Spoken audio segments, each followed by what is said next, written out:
For all your catering needs on Fire Tower Road in Greenville. We know that juicy, cheesy, grilled to perfection burger sounds amazing, but it does sound like something is missing. Pepsi, baby! The yin to this burger's yang. Burgers and Pepsi go together like burgers and Pepsi. This perfect blending of flavors makes every bite of lettuce, every sesame seed on the bun, and every sip of that crisp, refreshing, ice-cold cola a journey to Foodtopia. Burgers, better with Pepsi. That's what I like. Is that the sound of an ooey gooey cheesy crunchy slice of P-I-Z-Z-A? Obviously, but as good as that sounds, we think it can get even better. Oh yeah, that's the sound of a freshly opened fizz-filled Pepsi. The only thing that can take this flavor medley of crunchy dough, mouth-watering cheese, and savory sauce to the next level. How about another bite? Pepsi and pizza sound like a match made in heaven and taste even better. Pizza, better with Pepsi. That's what I like. If you missed Pirate Radio Live, you missed the head basketball coach of the East Carolina Pirates, Joe Dooley. How about practice? How much practice have your guys been able to get in? Today we want to practice as a team with the guys that are playing till today. So that's been a little different. We've been able to do a couple of things. So we were off for a couple of days until everybody got tested and got all the results back. With that, we were able to do a day or two where we just did some individual stuff. And as we progressed, we were able to do some 4-on-4 stuff. Pirate Radio Live, weekdays from 3 to 6. Right here on Pirate Radio, the voice of the Pirate Nation. This is Pirate Radio, WGHB Farmville, 1250 and 92.7 FM Greenville, WDLX Washington, 930 and 104.1 FM Washington. Can you be quiet, please? Thank you. The following is an exclusive presentation of Pirate Radio, the voice of the Pirate Nation. Welcome to Pirate Radio Live. Sustained effort and violence. There's local politics, bud. I don't care about the weather. I can't control the weather. Don't want to talk about the weather. Do we not agree? Was that supposed to be funny? Cool, neat story. It can be a total goat rodeo. Now live from the Pirate Radio studios in the heart of the Pirate Nation, here is your host, Clip Brock. Alrighty, welcome in. First Friday of 2022. We are here with you on Pirate Radio Live on a beautiful Friday.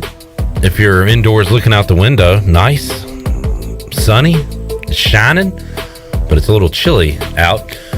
Just watched J.J. Miles throw it down in the first half against Tulane the other night. Watching that one as we get ready for more ECU hoops on Saturday. We'll talk about that, look around the American, see what's going on in college basketball. Also, we have some breaking news regarding ECU football that we will give you in just a moment. You're tuned in to Pirate Radio Live on Pirate Radio 92.7 FM in Greenville, 104.1 in Washington. We're on 1250 at 930. You can find us online, pr927fm.com. Watch the show on Facebook Live and on YouTube. You can chime in there, and we're going to ask your thoughts on the ECU football news that just broke. Some big news it was. Shirley Rhodes is here. Chandler Honeycutt is here. We'll run down the guests real quick. Billy Weaver going to join us here in about 20 minutes or so, as we'll talk to the Weave about what's going on in the world of sports. We'll get his take on what he wants or thinks the Washington football team's name will be.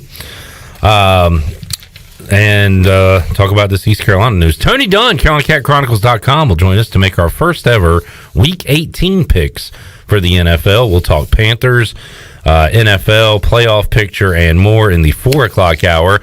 The voice of Minji's Coliseum, Morgan Ahlers, joins us at 5 o'clock. And we'll see what's going on in the golf world with Mark Greenhalgh from the Golf Shop Radio Show in our third hour as well. We'll also make you a winner, open up the booty bag here on a Friday. But we come to you today, Shirley Rhodes, Chandler Honeycutt, Clip Brock, with some East Carolina news, East Carolina football news, and the Pirates are losing a major weapon from the 2021 team, and that major weapon is a little fella who gives you a lot of production. Tyler Snead is going pro. He is declaring himself eligible for the NFL draft. His time at East Carolina coming to an end. He released a statement on social media, which you can read yourself. I'll read a little bit of it. He said, "I will forever be grateful to ECU for giving me the opportunity to play the game that I love when no one else would. My whole life, I've been undersized and easily overlooked in sports. I've always had to work hard in order to accomplish my goals." He does say the last couple of weeks have been difficult. He said, "I've considered my future. Through much prayer and guidance, I've decided to pursue my lifelong goal of playing in the NFL." So Tyler Snead declaring for the NFL draft. What a career here at East Carolina. Could have been a record-breaking year if he would have continued, or a record-breaking career if he'd have continued at East Carolina with the amount of catches and yards and games played and all of that. But does end his career today, declaring for the draft. We'll run over his stats and everything. But I was surprised by this, expecting him to return. But he's been around here a long time now.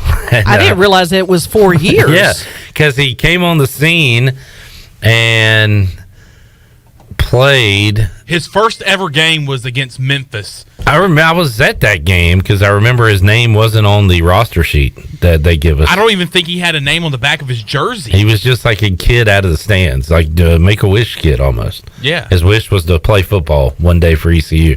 And then he kept playing. And, of course, you had the game at NC State. Scotty Montgomery had been fired. David Blackwell was the interim coach. Tyler Snead did not play in that game so they could keep his red shirt. You also had – so he had that year. Then he had a freshman year. Then he had a COVID year. And he could have kept on playing here at East Carolina for, 2 years, I want to say. But – he decides to declare for the draft. What a player, and we really enjoyed getting to know him more as a person this year. And I always think back to that, after the loss to App State, loss to South Carolina, I'm worried that these guys were, and I'm going to pack it in, but they're like, man, another bad season on the horizon. But he in particular said, it just gives us more motivation. We're just going to work harder. And he's a guy, the coaches, his teammates will tell you, that never stop working. And hopefully we'll get to see the field on Sundays, make a team, get paid, and play football and do what he loves for a nice chunk of change. But last year, 67 catches, led the team in catches, led the team in yards, had 4 touchdowns. That was one behind Ryan Jones. And a lot of times Tyler Snead, when things weren't working, was the offense for East Carolina. So you can give your thoughts on that. I don't think there's going to be anybody happy from an ECU perspective that he's left, but we are happy for Tyler and hoping that it does indeed work out for him. Absolutely. I'm going to be honest, I'm very shocked with this decision from Tyler Snead. Really thought he was going to be coming back for the Pirates next year. And like you said, Clip, had a chance to break a lot of records when it comes to wide receivers, but he just falls in line to guys like Justin Hardy, who came in as a walk-on, really kind of didn't really expect anything from them, but then they end up being one of the most prolific wide receivers in ECU history. And I think Tyler Snead, best of luck to him going to the NFL. So just looking back as we were talking about Tyler Snead, and ever since I found out the news about 15, 20 minutes ago, just going over the memories of Tyler Snead, obviously I think about that game against SMU a couple of years ago. Insane. Where he had, 19 catches and however many yards. I was going to look it up, but and then obviously that first game against Memphis where he scored and everybody's like, oh, who's this little white kid out here for East Carolina? And I think he had a really good game that year against UConn, a night game where both teams were just struggling, obviously, with us in the Scotty Moe era. But I think he had a couple of touchdowns in that game against UConn. So, but yeah, a lot of great memories from Tyler Snead over the 3-4 years he's been here. And obviously some great memories this year. The big catch where he had to fight for it at Navy, where he set up the field goal. Also, the touchdown on 4th down to tie the game. Yeah, huge plays there. A lot of huge plays over the years from Tyler Snead. So we're going to miss him here in Pirate Nation, but we wish him all the best. Yeah, I agree with you. I was completely shocked that he had decided to declare. But when you think back, to me, his production on the field showed up in so many different ways. It wasn't just the fact that he could catch a ball. He had really sure hands. He could catch the ball in some of the tightest windows in terms of where Holton had to put a ball for Tyler to go up and get it. He always seemed to have some level of separation, but could still, make a catch with somebody draped all over his back. But also a guy that was a threat no matter where he was on the field. I mean, he could be a threat to throw the ball. He obviously is a threat to score as a receiver, but also as a punt returner, kickoff returner. He could catch the ball that way. And, I mean, he was a threat anywhere on the field. And I hope that if he goes into the NFL draft, that the scouts take a look at that maybe we're looking at a guy that is a utility player in the National Football League, that the production, and he was also one of those guys that you could always look to make a catch and move your ball down the field, especially last year. Was it last year or the year before? Maybe it was last year, where C.J. Johnson just had a real hard time getting separation and being able to be that premier receiver that we thought he was going to be in his second year. And Tyler ended up being that guy. And for a guy that's completely undersized, in terms of what you would consider to be a typical wide receiver, I really hope he has a chance in the NFL, and I really do hope he succeeds, because I think it would be a fantastic, what about a story? A guy like Tyler Snead. What about a story? Yeah, whose heart is bigger than he is in stature. 201 catches, 2,374 yards, 18 touchdowns for Tyler Snead receiving. And again, that's since 2018. And with the redshirt year and the COVID year, would have had a couple more cracks at it. And I've already seen, and I'm going to see, that, he really could have raised his stock if he came back. Really? I mean, he's not going to get any taller. No.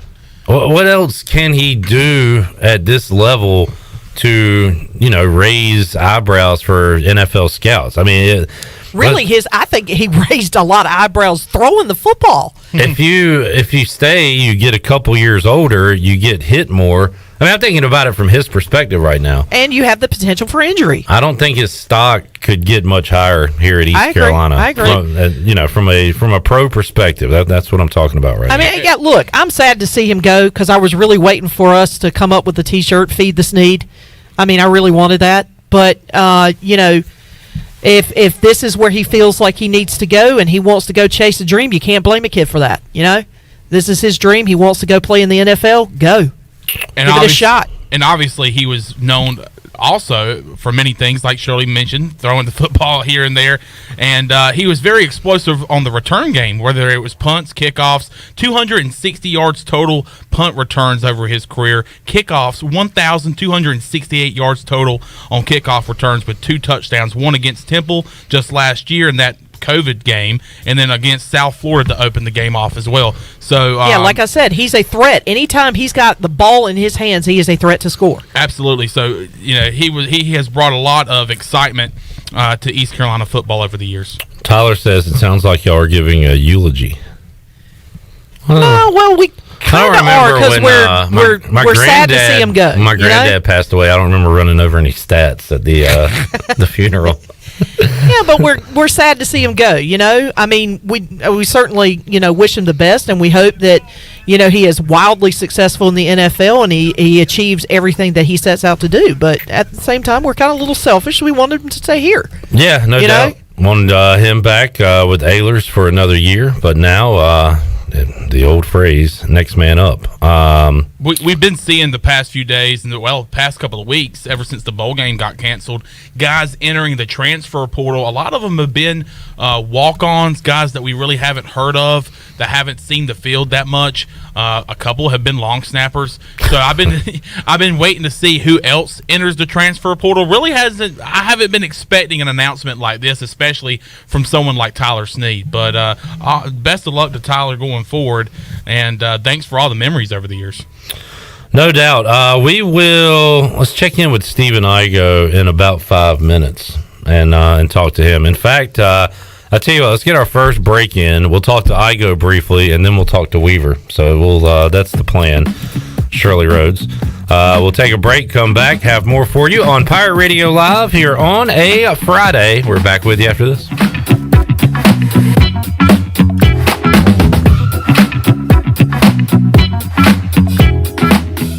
sure to check out David Price Construction for all of your commercial or custom residential renovation and building needs. Run by ECU alumni, David Price Construction specializes in commercial projects, maintenance on facilities, and large-scale residential renovations and additions. Proud to be voted the Remodeler of the Year by the Home Builders Association of Raleigh-Wake County in 2018 and Best Business Commercial Remodel Project winner for 2020. David Price Construction, the proud ECU Home Services partner. Hey Pirate Nation, this is Scott Harris with RE/MAX Preferred Realty. I've been in Greenville over 25 years. I'm a proud graduate of ECU. If you're looking to buy or sell a home, then give me a call today and let me help make your real estate process fun and easy. I keep it simple and explain the process every step of the way. My goals are your goals. There are no long-term contracts, and you always deal with me from start to finish. The right home starts with the right agent. Call me, Scott Harris, at 347-1857. Go Pirates! In a world of fake profiles, fake tans, and fake flavors, naturally flavored Michelob Ultra Organic Seltzer strives for realness. It's USDA certified organic, with no sugar or carbs, and only 80 calories. So the only thing touching your taste buds is organic, refreshing, and delicious. Michelob Ultra Organic Seltzer, as real as it tastes. Enjoy responsibly, not a low-calorie food. Anheuser-Busch Michelob Ultra Organic Seltzer, IRC Beer, St. Louis, Missouri 63118.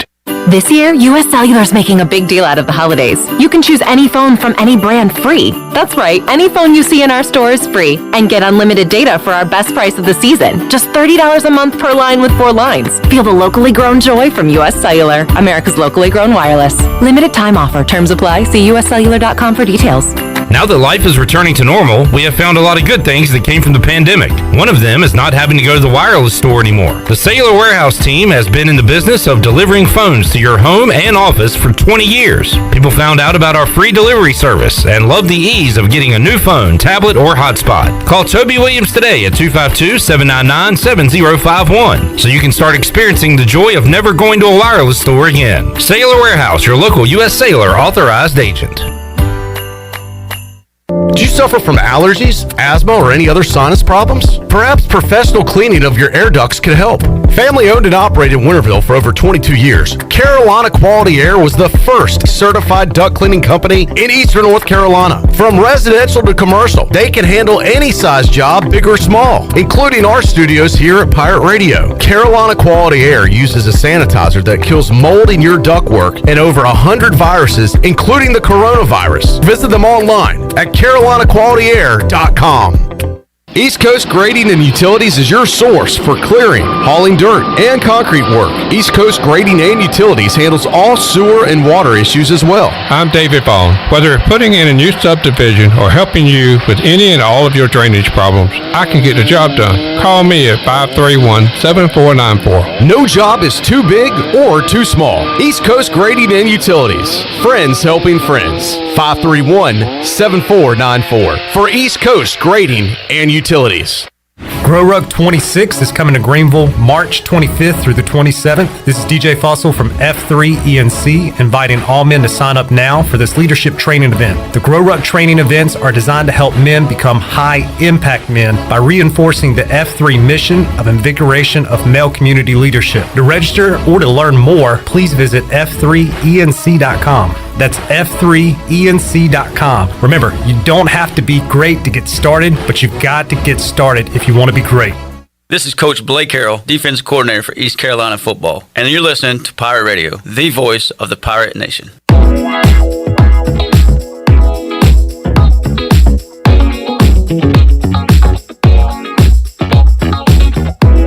You're listening to Hour 1 of Pirate Radio Live. Do you need custom t-shirts, apparel, or promotional items for your business, organization, or event? Keep it local. Print it local with University Sportswear. Contact them today at universitysportswearenc.com. Now, back to the show. Welcome back. Vacation spots are right here in our very own backyard. Take a trip to a state park and enjoy traditional camping, RV space, and also cabins that can be rented with Wi-Fi. If you're by a lake, be sure to check out the opportunities to rent a canoe or kayak and get out on the water. Your next adventure is right around the corner. For more information, please visit ncstateparks.gov. Now let's head back into PRL. Here's Clip Brock. All right, back with you on Pirate Radio Live. Talking NFL coming up in hour 2. Got Morgan Ahlers joining us in hour 3. Got Billy Weaver in just a moment, but right now an emergency chat with Stephen Igo from hoistthecolors.net. Stephen, happy Friday to you. How you doing, man? Doing good, Clip. I know it's an unfortunate day for many East Carolina fans hoping to watch Tyler Snead on the field next year. I got wind of this a few days ago, so I was actually ready for it, that he was going to declare today. But you know what? I was going to ask you, had you caught wind of this? And then I remember a VIP thread about the potential of this happening from, what was that, earlier this week? Yeah, I want to say either late last week or earlier this week that at least Tyler Snead was debating on whether or not to come back or go pro. And I actually heard heading into the season that there was a thought that he wanted to go pro after the coming year because, you know, he already got his degree back in the spring. Yeah, been around 4 years. But, you know, it's very similar to Blake Kroll, and they're best of friends. They were roommates, so I don't think it's a major shock that Tyler Snead chose this. Now, I have my thoughts about it, and I'm sure we'll get into that about, you know, how much it hurts ECU and how ECU maybe can't catch a break on some of this stuff when you got so many other teams getting guys back with actual draft grades that are coming back to fulfill their eligibility, whereas ECU has undrafted guys and late-round picks making the decision to move on. It's just, that's what has to frustrate you for ECU and trying to kind of build a championship contender. Yeah, and I guess and we can talk about his career and everything, but I'm as someone who covers East Carolina and follows the program, my question is, now what? You know, that is just a ton of production to make up for. And I mean, you got a guy that did it on the field. He caught the ball. He's good after the catch, but also, and Steven, you could maybe speak to this more than me. You know more about the inside than I do, but like never a problem. Always a guy you could count on, like at practice. Really seemed like a leader the way he talked. Well, it wasn't the most outspoken guy, but kind of led by his actions. And so you're losing a lot, like I think in the locker room and certainly on the field. Yeah, I mean, you're losing probably, I mean, pound for pound, definitely your best offensive player. I think your most consistent offensive player for the last 3 years is exiting your program. So, I mean, it's a blow. There's no doubt about it. I think most of us, when we looked at next year's depth chart immediately after the season, we penciled in Tyler Snead. All right, you got your slot guy back, your go-to target on third down, Holton Ahlers' favorite weapon, and for that to no longer be with the team, it's you know, it's hard to fathom because we've seen Tyler Snead do it for so long. Now, you know, we have to remember Tyler Snead's a phenomenal college football player. He's really good, but I don't think he's irreplaceable. I don't think he's like, you know, ECU found a way to replace Justin Hardy and Zay Jones and Dwayne Harris to an extent, and no knock on Tyler Snead, but I don't think he's as talented as those three guys. So, yeah, I agree. The consistency part, though, and also this receiving core over the years has gone from the strength and the best position group of the offense to now. I'm not saying we're depleted or anything, but you start to, I don't know, like going into next year. You know, is Audio Matosho back? That is to be determined. I kind of get the vibe he's probably done, but I don't think. I mean, it's going to be a new look receiving core for a lot of it, right? Yeah, and you know, outside of Tyler Snead, no receiver graded out above average this past year for Pro Football Focus. So, like, to me, you know, you lose your best weapon, but you know, you have several young guys in the program. You got guys in the portal, so I feel like they can upgrade that position. Obviously, losing Snead is a blow, but you know, you have young guys in your program that at some point have to be developed. You know, they have a ton of young potential, being the key word, receivers. Kerry King, we've heard a lot about as a former walk-on. Jari Patterson, I was very high on coming from Marshall. He was a highly recruited kid. He'll be entering his second year. You know, we've heard about Tyji Hudson, Tyler Savage, Tyree Saunders, Ray Rose were 2 ACC transfers. I think they'll add at least one, if not two guys in the portal. So, you know, you're going to have opportunity if you're one of those receivers. You're going to have, you know, a new receivers coach. So I feel like it's, you know, it's going to be an unknown, but I do think they can upgrade because it's not exactly like the receivers were this unstoppable force this past year. And Tyler Snead, for as good as he was not the type of player that could take the top off of defense for so much. And I feel like it does open up the door for Josiah Hatfield. At some point, Josiah Hatfield is now going in his 4th year. He's going to have the opportunity to be an every down guy now. Yeah. And he's got plenty of explosive playmaking ability. So at some point, guys in the program have to step up. But I think you'll definitely see them add another receiver as well. Stephen Igo hoists the colors joining us. So again, it's kind of shocking to hear it, but it's nothing that's completely out of the blue, because Tyler Snead, and I'm assuming he had the coaches and people around the football program knew this was a possibility too, right, Stephen? Yeah, this has been going on. Yeah, probably about 2-3 weeks. Ever since the bowl game definitely ended, or at least got canceled. And I think even before then, they kind of had word about it. And I think they got feedback. I think realistically, Tyler Snead got feedback that he's probably going to be an undrafted free agent, just like Blake Bro was. But yeah. He's had his degree for a year, and he just seems like he's ready to move on. And I'm not going to knock Tyler Snead for wanting to take this chance. Look, he's been doubted his whole career. People will doubt him going to the NFL. I do think he could get a shot, but the problem is there are just so many quality receivers, too, that go to the NFL. And you have to fall into the exact right situation more so than be the player you are. I think the situation is more important almost than the player. So yeah, and if I had to put money on it, I wouldn't bet on Tyler Snead having an NFL career. And you know what? That's probably fine with him, because people have doubted him his whole life. But also, I'm not going to criticize the decision, because I don't think he could have raised his stock anymore in staying at East Carolina. Like, he's not going to get any taller. If he has another 65, 70 catch season, what happened? He got a year older and got more hits on his body. Like, I don't think he could have really raised his stock at all if he did stay. I agree with that. Yeah, he is who he is. Yeah, he's a phenomenal college player. He's a good return man. He catches everything. Just your prototypical slot receiver. He's not going to get any taller. He's not going to get any bigger. His production, would probably be about the same. The only thing that like you said, from his perspective, as far as going to the next level, he's kind of maxed out, so you get it. But then if you look at it from the standpoint of, hey, you just made a bowl game, you didn't even get to play in the bowl game. You can come back, I assume, get your master's degree, and you can be a part of potentially the best ECU team since, almost a decade, potentially. And to kind of leave that on the table, I think is probably what's most disappointing for, somebody like Holton Ahlers who's coming back trying to do that. Yeah, but and coaching stuff as well. No, I sure, but everybody's got to look out for their best interest at the end of the day. And it's his decision, so I don't. Yeah. I don't criticize him.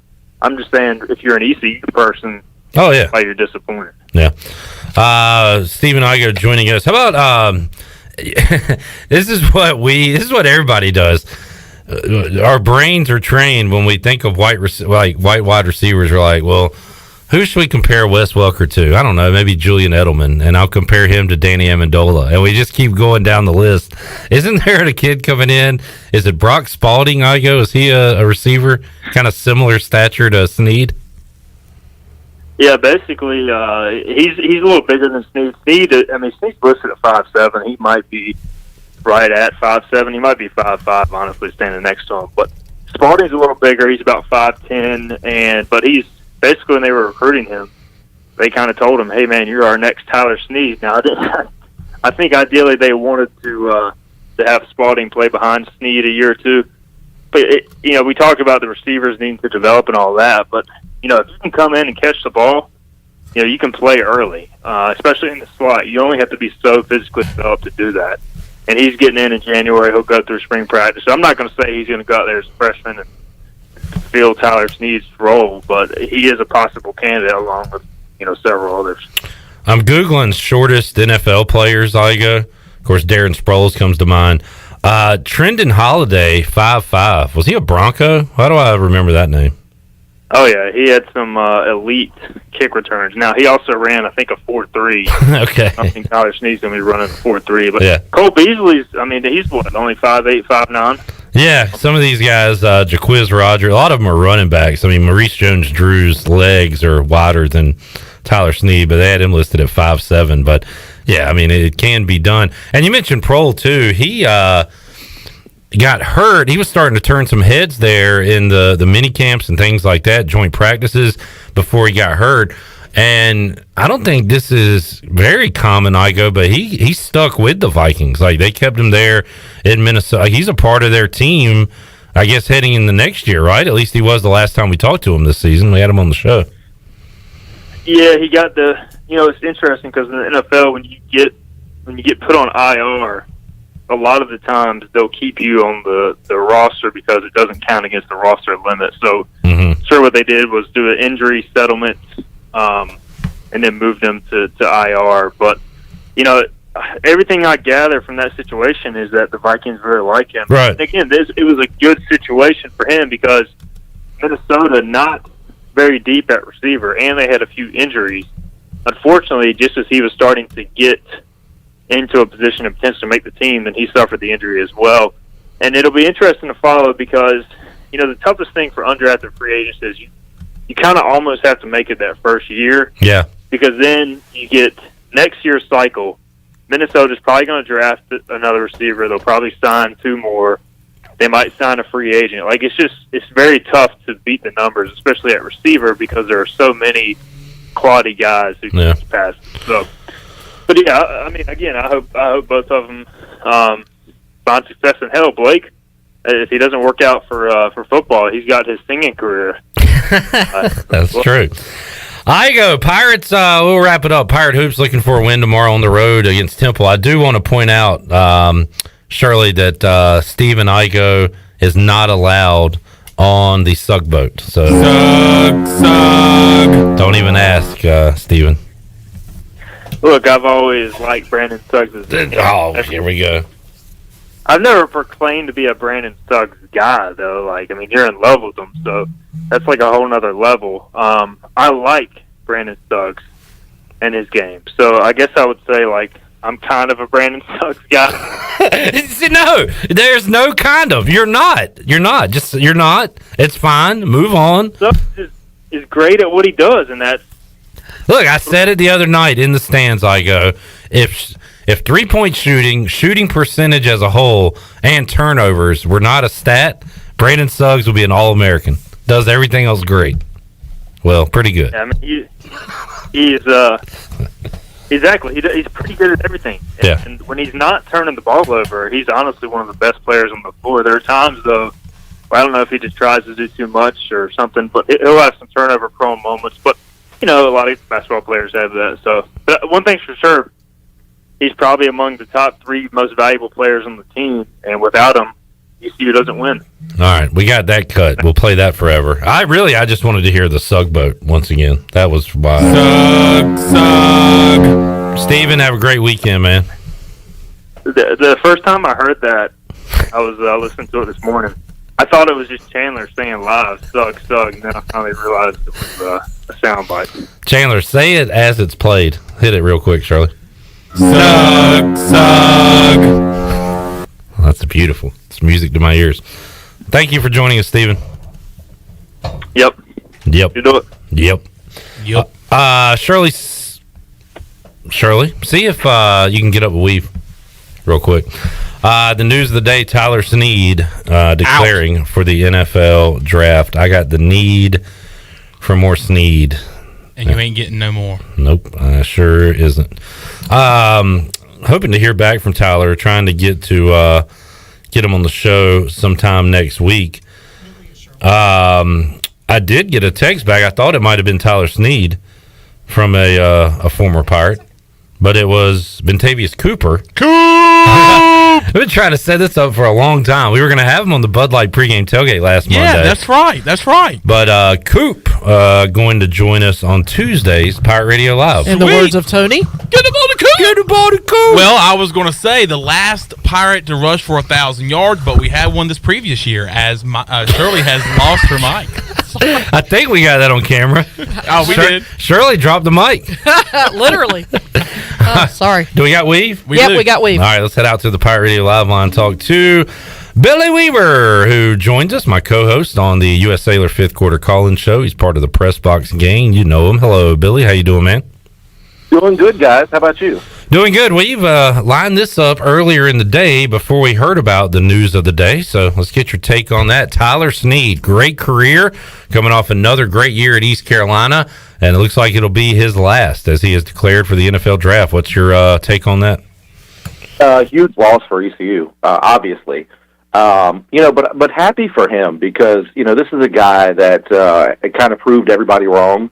Came in as an unknown at East Carolina and just exploded on the scene. And, for his size and his stature, I mean, he's shown that he's actually a giant at East Carolina. And I'm happy for him. I think it's great. He has graduated. Is that correct? That is correct. He's been here 4 years. He's got his degree, so he's ready for something new, Hey, you know what? Kudos to him because, a guy that's come in, he's graduated, he's got his degree. Now go on and chase your dream, big guy, man. I'm 100% a fan of him and his decision. He's done what he's supposed to do. He is a student athlete. He came in, he gave East Carolina everything he had. And gave the fans something to cheer about, helped East Carolina kind of build this thing back again. He did exactly what he was supposed to do in the classroom. And now moving forward, the rest of this offseason, kind of on pins and needles here, you almost wish it was August or September. Let's get going with another season because, man, so much can transpire now in the offseason of college football. I referenced this yesterday, but I was listening to a show, Pick Central, and they said, a lot of times the NBA offseason is more entertaining than the actual games, the regular season.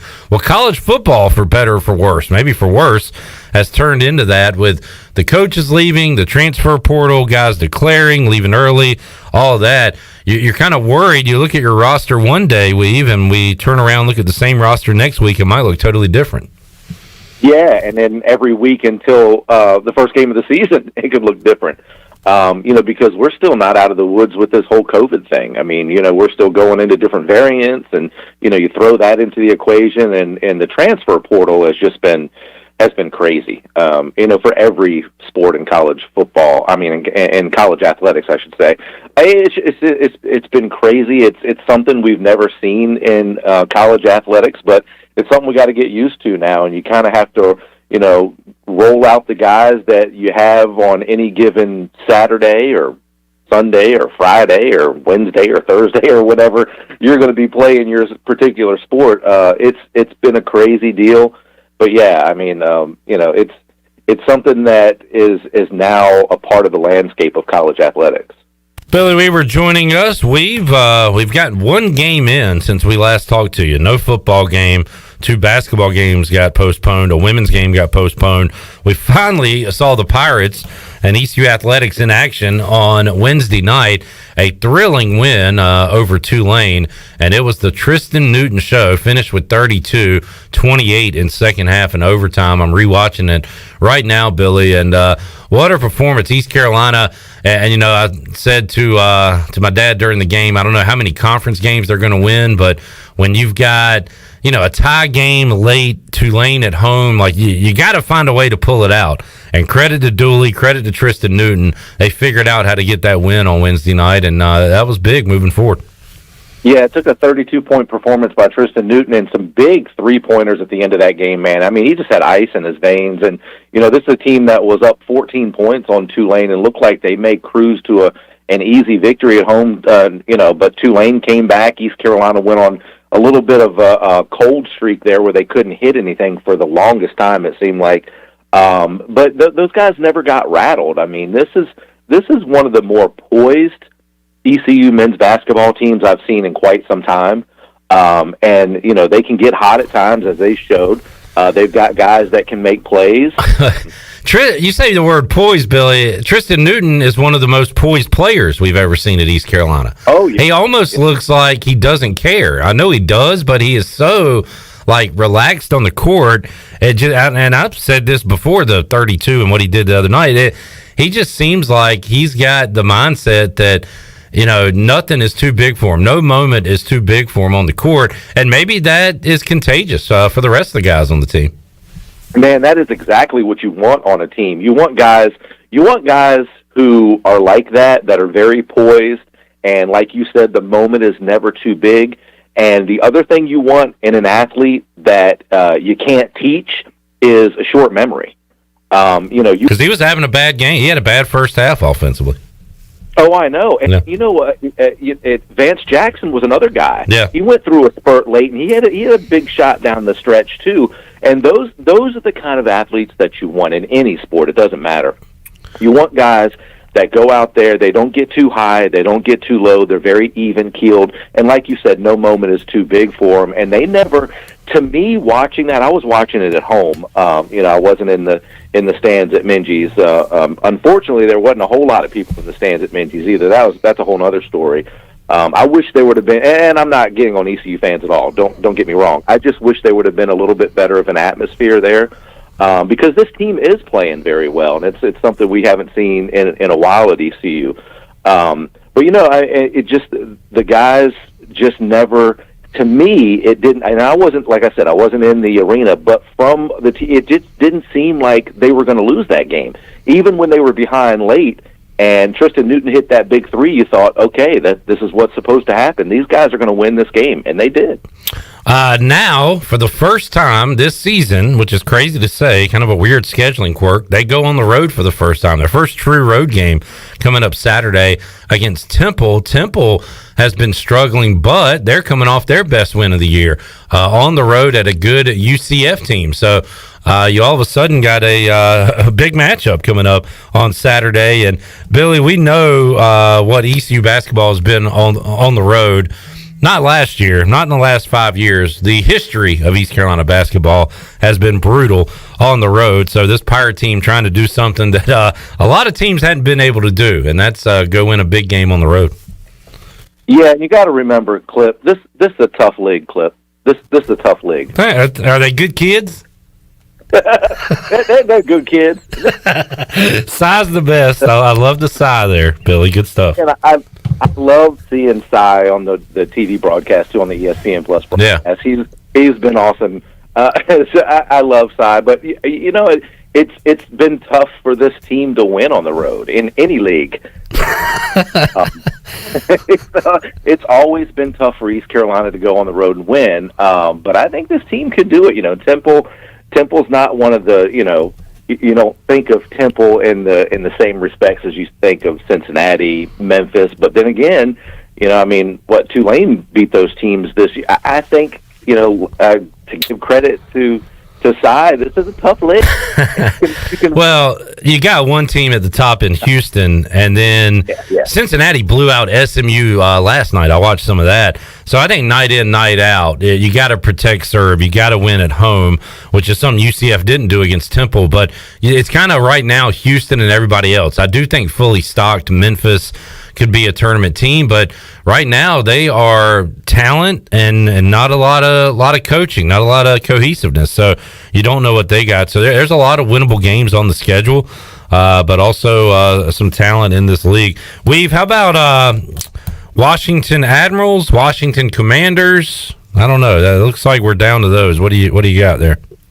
Well, from what I'm understanding, it looks like Admirals. I'm not a big fan of that. Me neither. I'm just not a big fan of Admirals, Commanders, Capitals, which is already obviously anything like that. That's not like an animal mascot, if that makes sense. I mean, I thought Red Wolves would have been good, but obviously that's not going to be the situation. I was in favor of Red Hawks. I'm not seeing any of that, but I don't know if you watched that 8-minute video that the Washington put out that had Rivera in it talking, and it had Doug Williams and some of the guys talking about the release of the logo. But I watched it, and they did you little teasers with the uniforms and all that. Seeing the stars on the uniforms makes me think something like Admirals or Commanders or something like that to do with military. The stars. But then again, they could throw a 180 on you and do Red Tails, which would have some sort of military connotation to it, to use those stars as well. So I don't know, I have no other insight than that. And from what's been going around the internet, of course, you got to believe everything you hear on the internet, right? I'm just not a fan of admirals or commanders. Yeah, I'm with you. I think I like commanders more than admirals, but at this point, whatever. My bigger question is, what are we going to do at quarterback in 2022? Yeah, absolutely. That's going to be the big question. I don't think Taylor Heineke is the answer, obviously. Nah. What are you going to do there? Ryan Fitzpatrick. Is he going to be back? What's the story with that? So at quarterback has been it's been the bane of our existence at Washington. Quarterback position. Since, the last quarterback there. That you can. What do you think, Mark Rippon? He won a Super Bowl. Well, speaking of Cy, who's a longtime Washington fan, even longer than us, Billy, I referenced, we were talking about Joe Gibbs, and Cy said, well, look, listen. But he said, they won those Super Bowls, and I said, with 3 different quarterbacks, and he said, yeah, and really, they were all mediocre quarterbacks. And they might have been above mediocre, Mark Rippon, Doug Williams, Joe Theismann, but we're not talking about, the all-time greats. So they've done it, Billy, and he said the best, most talented guy since he's watched them was Sonny Jurgensen, and I've heard a lot of stories about him. But this has been a problem for Washington for almost ever. Look at the playoff years, Billy. We've seen an old veteran in Mark Brunell come in. We saw Brad Johnson for a year take him to the playoffs. Robert Griffin III, Kirk Cousins most recently, and then they played with Heineke last year. So they just can't find that one guy, that Aaron Rodgers, that we're seeing Big Ben's farewell, one of those guys that can stick there and be the man. It seems like every 2, 3, 4 years, sometimes less than that, the revolving door opens and another guy comes in. Yeah, and you got to throw Alex Smith into that equation too. He led the team to the playoffs. Speaking of which, last night I happened to watch Project 11 on ESPN Plus. Have you seen that? You know what? I know about it. I've heard it's awesome. Something about injury. I don't know why I haven't watched it. I've heard it's amazing, but I have not watched that. I know what you're talking about. Well, if you're a little squeamish, video, it's a little graphic. It's the story of Alex Smith and him breaking his leg. J.J. Watt when he sacked him and broke his leg, and of course all the stuff that he went through with the flesh-eating bacteria and on the verge of death. Or amputation. Yeah. And then comes back to be the comeback player of the year in the NFL. It was a great story. But yeah, I highly recommend watching that. I watched it last night. It was pretty interesting to say the least. But yeah, if you're squeamish about anything, yeah, you might want to turn your head away from the TV a few times. That's how I've always been about the Joe Theismann injury. Yeah. If you remember that, even watching the movie The Blind Side, when they show that, I even turned my head there. That was one of the most gruesome injuries I had ever seen, and Alex Smith is up there with that one. When you see the opposing team start freaking out and calling for the trainers, you know it's bad, and that's what I remember from the video of the Theismann deal. Yeah, that was Bruce Smith, if I'm. Nah, it was LT, wasn't it? Oh yeah, that's right, Lawrence Taylor. I'm sorry, not Bruce Smith, Lawrence Taylor. And yeah, he started motioning for the trainers to come out there. It was a pretty bad injury, but yeah, quarterback position at Washington has been.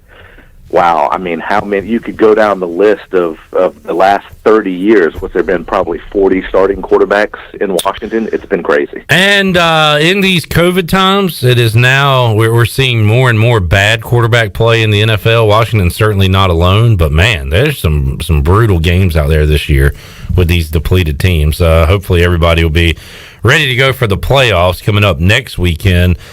Week 18 coming up this weekend. We'll let you run, man. Appreciate you joining us today. We'll keep in touch. Talk to you again soon here on Pirate Radio Live.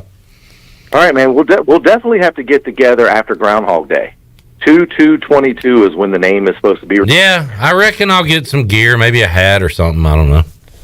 So you know what, which is funny to me, speaking of gear, my daughter got me a Washington football team pullover and hat for Christmas. So it's the only Washington football team logoed stuff that I have. Now, everything else, of course, is Redskins, but that's the only Washington football team. So you got that for Christmas, and next month it'll be like throwback, retro. Right, it'll be retro. It'll be cool then. Yeah, I like it. I thought it was I thought it was very funny and appropriate that it's Groundhog Day, because haven't we gone through Groundhog Day the last 30 years with this team? Very true. Very, very true. Every week is the same. Every game, every quarter, every play just about is the same. Billy, appreciate it, man. We'll talk to you soon. All right, man. Later. There is Billy Weaver joining us on Pirate Radio Live. We'll take a timeout, come back, have more for you. Hour 1 of Pirate Radio Live rolls on a Friday. John Moody, P1 listener, says, I can't get enough of the Sug boat. Sug. Thank you, John. Neither can I. We'll be back after this.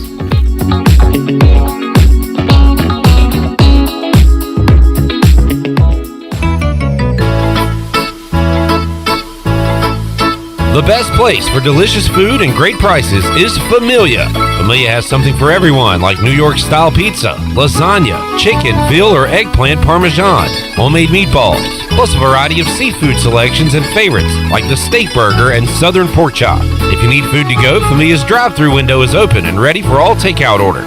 Familia, Fire Tower Road near Pitt Community College, and FamiliaNC.com.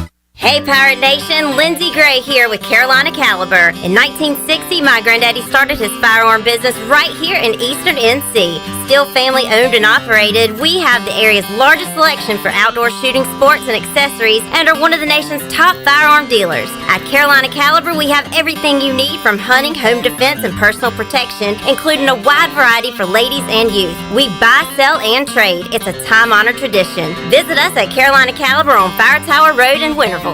Hey Pirate Nation, this is Holt Nailers for my friends at Arc Point Labs. Just as I trust my teammates, you can trust Arc Point Labs to give you quick and accurate results for all your laboratory testing needs. If you are in need of COVID testing for your return to school, work, or for travel, Arc Point Labs is offering same-day PCR and antigen testing with little to no wait time. Please visit any of the 6 Eastern North Carolina Arc Point Labs locations or make an appointment now at onehourcovidresults.com. Go Pirates! BMS Builders is your premier custom builder in Eastern North Carolina. With Blackwood and Mills Creek in Greenville, Dalton's Cove in Farmville, and Belmar and Ayden, these are just a few of the developments featuring BMS Builders homes. They can build the home of your dreams. Just ask Dr. Dennis Ross in Greenville or East Carolina football coach Mike Houston. They built their homes, and they can build yours as well. BMS Builders. Give them a call at 916-1578 for BMS Builders.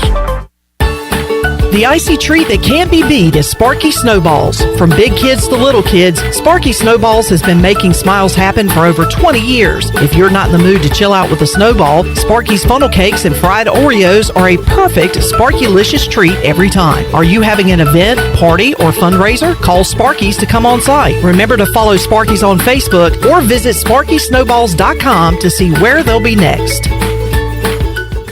In studio with Gloria from Kinetic Physical Therapy. Gloria, what is cryotherapy? Cryotherapy is when your body is exposed to extremely cold but therapeutic temperatures for several minutes. It has many benefits, including decreased pain, decreased inflammation, increased energy, and improved overall wellness. That's why at Kinetic Physical Therapy and Wellness, we offer a wide variety of services, including cryotherapy. So whether you're an athlete or whether you just want to give your health a boost, cryotherapy will help to ensure that you're feeling great and living well. So come chill with us and you'll be back for more.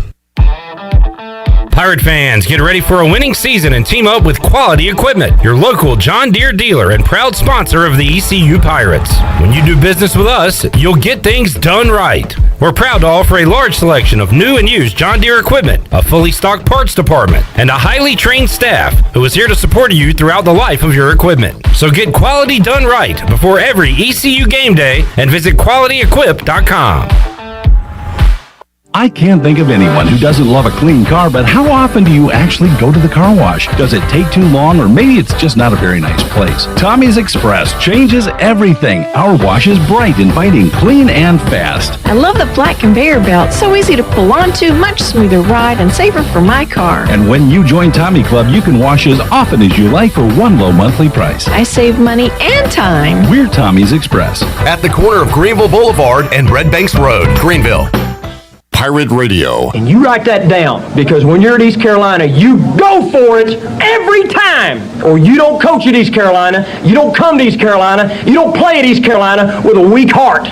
Write it! The voice of the Pirate Nation.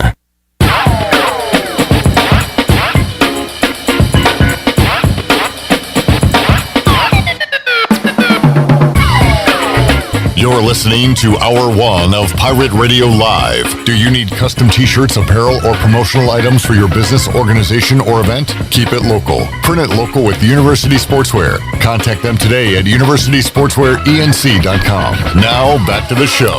Welcome back. Need some beer for the weekend? The Jarvis Street Bottle Shop near Christie's Europub is a specialty shop selling craft, domestic, and import brews along with wine and growlers. The Bottle Shop offers monthly beer and wine tastings featuring rotating North Carolina craft breweries along with live music and discounts. Stop by Tuesday through Sunday or check out the Jarvis Street Bottle Shop on Instagram, Twitter, and Facebook. Now let's head back into PRL. Here's Clip Rock. Alrighty, back with you here on a Friday edition of Pirate Radio Live. One of the downsides of going to games live, you don't get to see replays like you do on TV. And I had forgotten about this play. I'm watching the game from Wednesday night, East Carolina and Tulane. And I remember seeing Vance Jackson just push a guy after a play. And I was like, Vance, that's dumb. You can't do that. And that point still stands. You can't do that. I was wondering why he'd push a guy that was just standing there. Well, now I see why. The Cross kid from Tulane had him kind of hooked with an arm and then kind of gave him a big show chop to the chest and a jersey grab.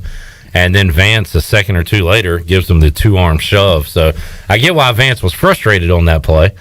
But and that explains why both players got techs. I was wondering what the other guy... I thought ECU kind of got bailed out on the double tech call because all I saw was the Vance Jackson push, but the tech to the Tulane player goes for the hook and the chop and the grab.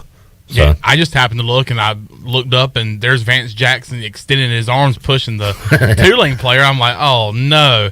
And I obviously I was too focused on what was going on the court. I didn't pay attention to the replay, but thank goodness you have the game going on right now in the studio. So you were like, hey, come here, look at this. And the Tulane player Cross, who was the same guy that attempted that shot that went in and out and then fell out right there at the buzzer to send it into overtime, thankfully.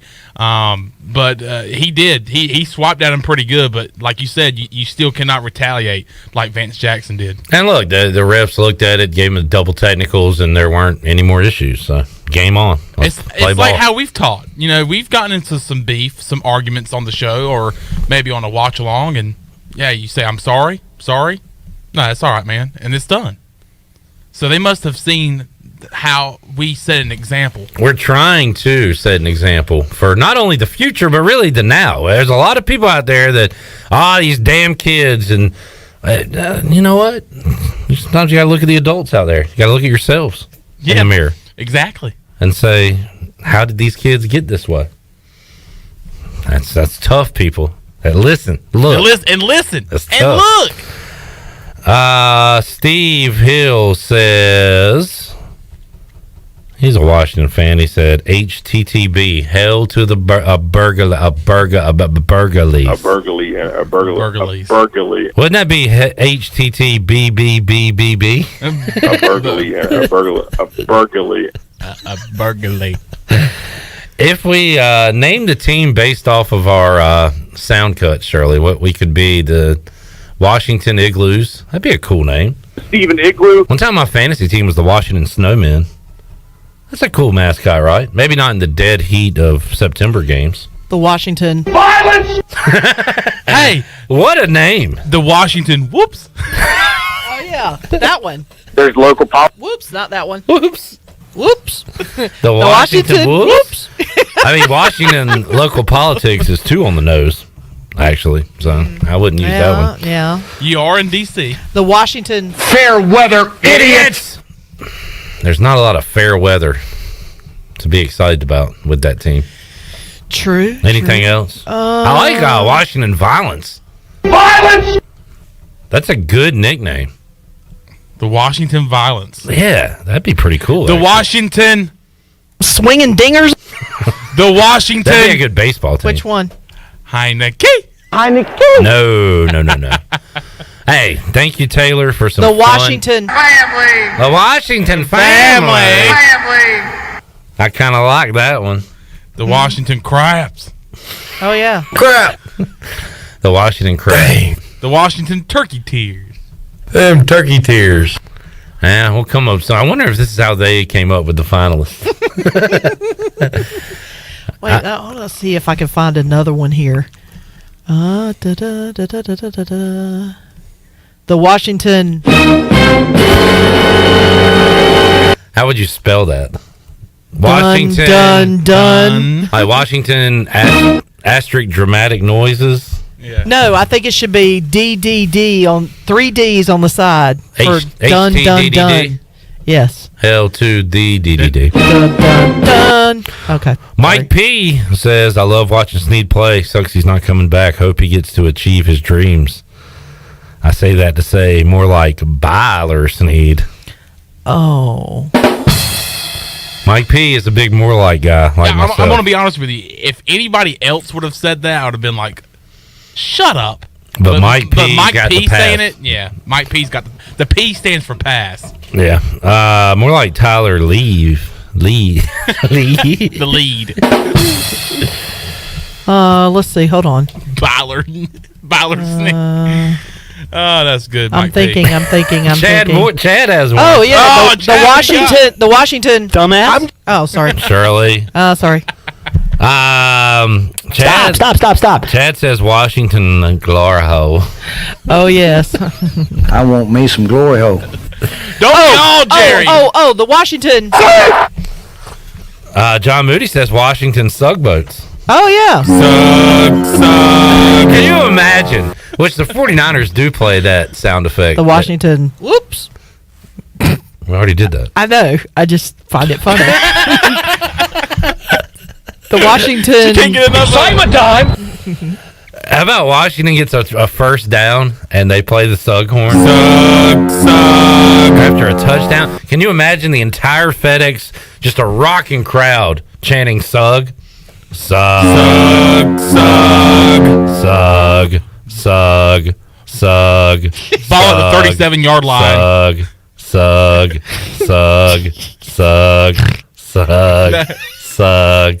Hey, that's enough. Somebody go over there and smack Clip. He's skipping again. But it's like ball at the 37-yard line. It's third down. We're on to something. The Washington Clipper. The Washington Clippers. Now, the Clippers that the... what is a Clipper? I think it has something to do with a ship. Let's see. Los Angeles Well, yeah, because there are ships that are called Clippers. Yeah, I think that's what it is. And they used to be the Braves back in the day. The Clippers, they was known for the great sailing ships that passed through the San Diego Bay. If we're going to go admirals or commanders, why not Clippers? If Dan Snyder wants me to get fully back on board, he'll name the damn team after me. They're going to email you and say, hey, can you do a side view of your picture, like of your face? And I'm going to sue him for everything he's worth. And I'm going to own all the Six Flags across America. Are Six Flags still a thing? I know Snyder had some involvement in that. That's why I went to crap. All right, let's take a break. Cool, neat story. Thank you, Jeff. We'll come back. The Washington Cool Neat Stories. We'll take a break, come back. Tony Dunn, CarolinaCatChronicles.com, joins us. If the Panthers were to change their name, what would you change it to? This one. Hold on. The Carolina. This is going to be mean. The Carolina. It could be a total goat rodeo. The Carolina Goat Rodeos. Yeah. How much fun would that be? Yeah, that'd be a lot of fun. Was that supposed to be funny? Yes. We'll take a timeout, come back, have more for you after this.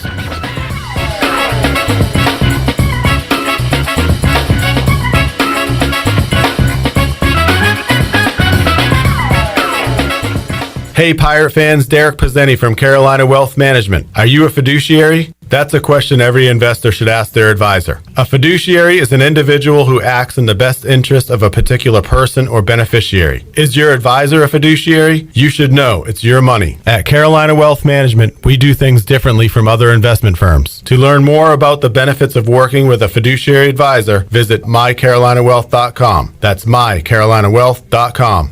Hey dads, it's back. Plan to join us for our 6th annual Daddy-Daughter Dance Friday, February 11th at Rock Springs. This event will be a fun night of games, music, photo keepsakes, raffle tickets, and of course, dancing. Best of all, 100% of the proceeds will go to Daughters for Dads, which supports local families affected by cancer. Sponsorship opportunities are also available. Purchase your tickets today by going to eventbrite.com and search for Daughters for Dads. We will see you Friday, February 11th at Rock Springs. Uptown Greenville's newest dining experience is open and ready to serve you. The Sidebar, a Tex-Mex fusion restaurant, offers dinner and weekend brunch. Located at 707 Dickinson Avenue, right beside the DAP House, the Sidebar has indoor dining and patio seating for everyone to enjoy. For the latest information on reservations, menu items, and more, follow the Sidebar on Facebook or on Instagram at sidebar.greenville.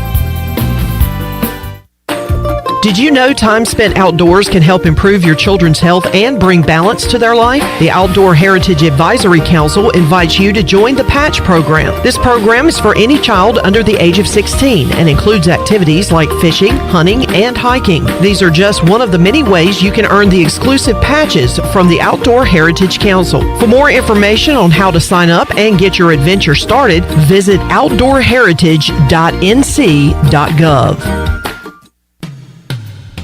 This is Dr. Chris Hasty with Orthopedics East and Sports Medicine Center. For more than 35 years, we've been taking care of the student athletes at East Carolina University. We are happy to have received the designation of official team physicians from the university. Whether you need assistance with a sports injury or it's time for that joint replacement, my colleagues and I are here to help. For more information, please contact us at 757-2663 or visit our website at orthoeast.com. We paid how much for those lessons? Shh, she's doing great. Oh yeah, totally. Can you pass me a Pepsi Zero Sugar? Great job, honey! Oh, look at that. That's not the end. No way. Now it's time for the encore. You know what? You're right. 5 times? Not enough times. For everyone who traded in rock concerts for their kids' recitals, you've compromised enough. Pepsi Zero Sugar. That's what I like. Here is your ice-cold Pepsi Zero Sugar, sir. Oh, thanks. Wanna watch the game? Ooh, little sports ball on a Sunday afternoon. Don't mind if I do. Hey, did we win? It sounds like we won. It's still the first quarter. I must be lucky. People say that about me. Tough break on that free throw there. Shouldn't be doing that. Dude, we're watching football. Come on. For everyone who spent the entire game explaining the entire game, you've compromised enough. Pepsi Zero Sugar. That's what I like. UBE and PirateWear.com is excited to offer Pirate Nation the largest selection of new ECU merchandise and tailgate supplies ever. UBE has the best prices in town, so that makes UBE your one-stop shop for all things ECU. UBE does daily restocks of Champion, Adidas, and Under Armour. Don't forget to bring your young pirates in to plunder the Crow's Nest, which is the only kids store dedicated to ECU. Plenty of free parking uptown in Greenville. Visit them at PirateWear.com. Go Pirates! This is Pirate Radio, WGHB Farmville, W224EI Greenville, WDLX Washington, and W281CH Washington.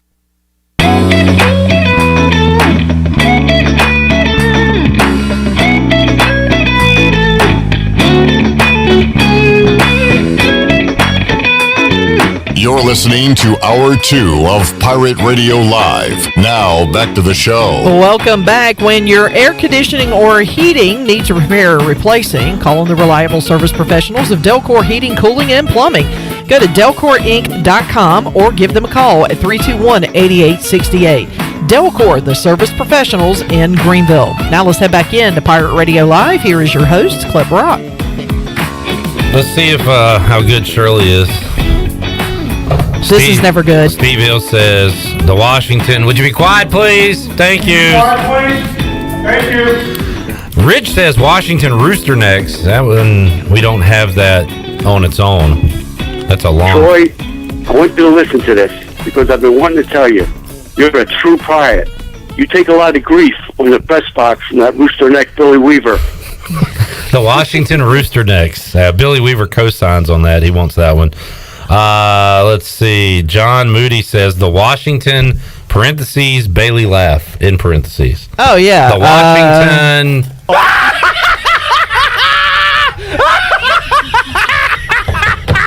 That would be tough to spell. The Redbeard says Washington. I'm not dumb like some Cowboy fans. Oh, I'm not dumb like some Cowboy fans. Those are long names. The Washington. Meador, you sucks. Yeah. Okay. Or the Washington. I just suck. I just suck. So many great press box drops. You know what? The there. Washington. What we're going to have to do is we're going to have to turn some more. And when we're done turning, we're going to turn again. And then after we turn 2 or 3 more turns, we're going to turn them all into turns. What there is, you go. What is how does that logo look? It's just Skip Holtz turning around. It's just a circle like going this way. What is the Bailey symbol? Arrows. What is the Bailey all right already? Oh, the Washington.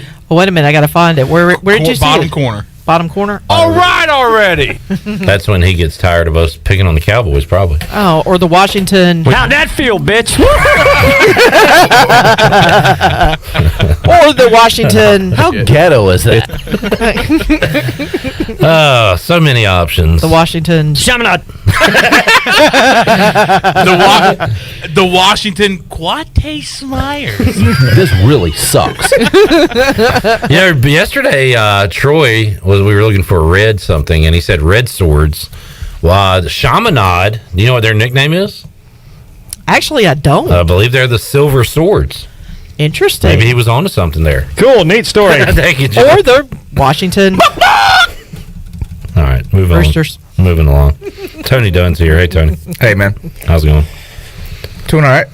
Tony, if the sorry, got another one. Steve I'm says stupid and everybody else is smart. Well, this is the best. Do you have this one, Shirley? Uh-oh. The Washington. Put some ranch on it. Oh, yeah. Of course. Yeah. Put some ranch on it. The Washington. I don't care about the weather. I can't control the weather. Don't want to talk about the weather. The Washington Two Little Butt Cheeks. It's 2 little butt cheeks. Are y'all tired of this yet, or are you really enjoying it? I'm enjoying it. All right. I'm having a good time. Tony, like I said, the Washington family. If the Panthers were to change their name for some odd reason, maybe a panther attacks a kid and the kid dies. I'm trying to Cancel the Panthers. I'm trying to think of a scenario where they'd have to get rid of the name. What would be a cool name? The Carolina. I'm a dork. I'm a dork. What about what would we say? Little baby. What was the little baby Daryl Strawberry? What was that one? Oh dear, where are we going here? Uh-oh. I don't know if we. No, we're not gonna say it. You remember Tony Castleberry? We did the bit. Yeah. I was trying to think of that. We could do. I was just trying to think of other sound bits that you guys did. Christian you guys Bales keep of playing. Hay. Yeah. If you guys keep playing these sound bits, the other one. What is it? What's your character from Halloween? No one said that. Oh, one either. the Carolina Gruesome Deathmans. Yeah, or the Washington Gruesome Deathmans. The Washington. Since we're still doing that, we should just keep doing that. I don't know. The Carolina Crooks, because they stole all our time this year. Oh. I was going to say maybe the Washington. You're going to learn today. You're going to learn what look like today. I'm going to go with the Carolina Matt Fools. Fools? Charlie, did you get that crickets in yet? What about daggone it, I forgot again. Carolina Christian McCaffrey's? The Carolina Christian McCaffrey, Bring Me My Money. There was one. That was a bit. Yeah. Is it Bring Me My money. Yeah. All right, I think we've jumped the shark on this one. Washington Sharks, full circle. There you go. Ah, the Washington. Washington Insurgents. That's a reference. That's news. All right, Tony, Panthers, we're done. What are we doing? What are we talking about with the Panthers? There was a report that came out that the Panthers would listen to offers for Christian McCaffrey, but no one's going to give us anything that's worth it, so he still will be with Carolina next year because there's going to be $12 million in dead money still if you trade him away. guess that. Everybody's going on the COVID list or getting hurt. Terrace Marshall Jr., we saw him catch one football and then back and then he's gone. and he's gone. Sounds like he still did more than Curtis Samuel this year. True. And that's pretty much it when it comes to the Panthers, is they're just moving people to COVID and IR. Stephon Gilmore won't play this weekend. I guess the main question would be is, can Carolina beat Tampa's backups? There are some fan bases, I guess the Raiders, among others, that are excited for a Week 18. But I'm going to say the overwhelming majority of NFL fans are just ready to get this crap over with, right? What a crappy year to add an extra game. You know what I mean? Like when they're adding everybody to these COVID lists right now for the last month and a half, it's just got to be the worst year to do this. I'm out Chargers Raiders. That'll be fun on Sunday night because there's stakes involved. But the outside of that, like, I'm not super pumped about a lot of these games this weekend. There's not a lot of bubble games, to be honest, that are exciting because they're all 9-7 teams that are trying to, like, that's the only thing that this extra week did is the top teams are in no matter what, right? And some of them are in weird spots, like the Cowboys Eagles are both in the playoffs and they can jockey a little bit for position, but at the end of the day, they're both in. That's the main thing. Yeah. So what do you extra do? Home game? I think you get an extra home game maybe or something like that if you move up a little bit. Yeah, so maybe. Like Tampa, if they win, I think they get one more potential home game during the playoffs. Yeah, the Packers have locked up, home field throughout, but there's still teams vying for that second week and if you get a home game or not. So there's that. And for a coach, you got to say, all right, how important is that one extra spot in the playoffs to us? Or do we want to sit a guy, play somebody else? And then you look at Green Bay, and they're talking about playing their players normally. Or I don't think they'll do normally, but they are talking about Aaron Rodgers wants to play. Well, that's a tricky spot too. I know we talk about it every year, but I think it's worth discussing. Like, if you don't play this week, you don't play next week either. That's a hell of a layoff. Well, that's what LaFleur was talking about. I think, is this LaFleur? Matt LaFleur. Yeah, for Green Bay. He was talking about that's 3 weeks of dead time. I mean, it's just almost too much. I think Aaron Rodgers has had some problems with that in the past, where you get so much time off. He is dealing with a foot injury right now, though, so it wouldn't hurt for him to take a seat. But we know he doesn't like to share the playbook with anybody, so nobody knows what to do. His backup quarterbacks have no clue. They're learning the playbook right now. And they should just bring in Cam. When he's in the huddle every week, he changes the calls. So when the backup goes in, he doesn't know what to call. He's just hearing it on the radio, and then they completely do something different on the field. Okay, Chad wants to go back to this.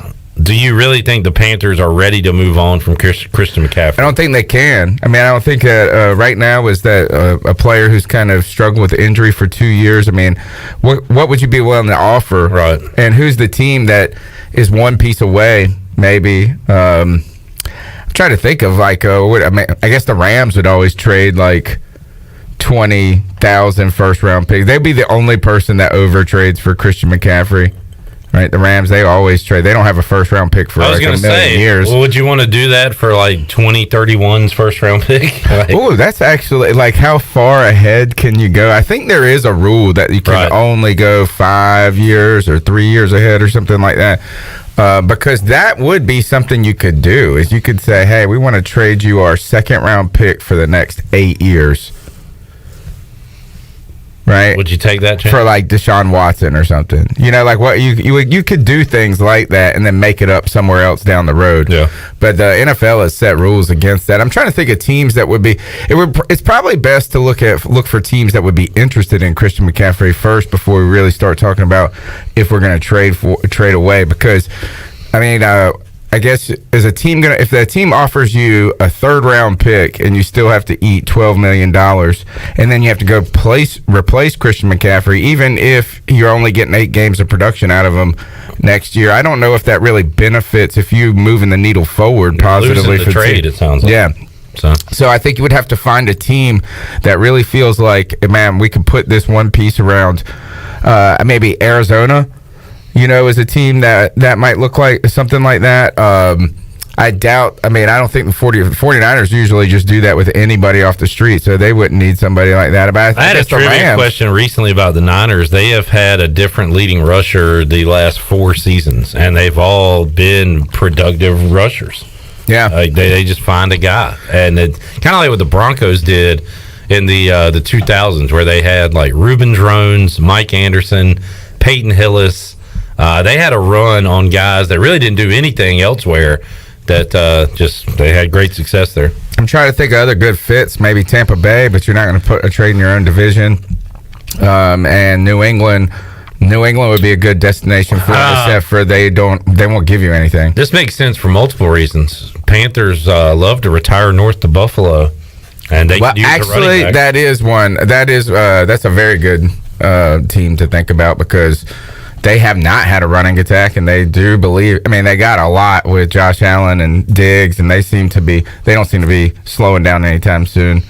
It's tough to hear Chandler talking about potentially Chris McCaffrey moving on, and the Panthers, as you once knew them, completely being different moving forward. Completely. I mean, I don't know the numbers. Well, this is how you know a team is different.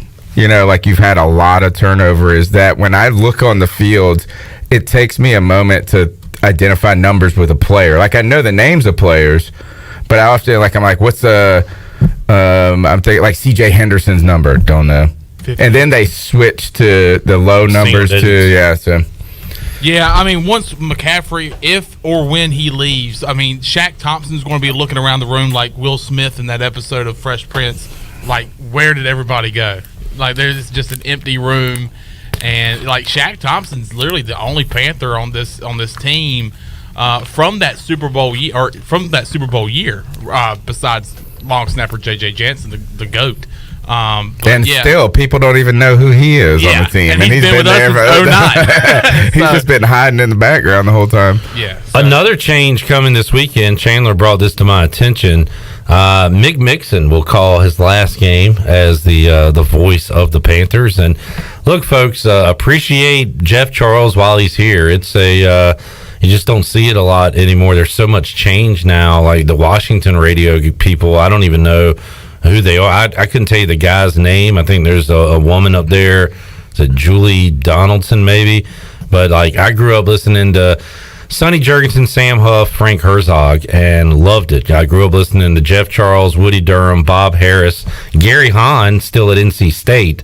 I believe Stan Cotton is still at Wake Forest. But these old voices, man, they're getting I don't know. It's not the same as it once was where guys would stay there for their entire career. So Mick Mixon out, which I remember him calling games with Woody Durham growing up for the Tar Heels of North Carolina. But I don't know. Does that mean anything to you from a sentimental standpoint? I think it means it means something to Chandler. I think it means the Carolina Panthers are officially done.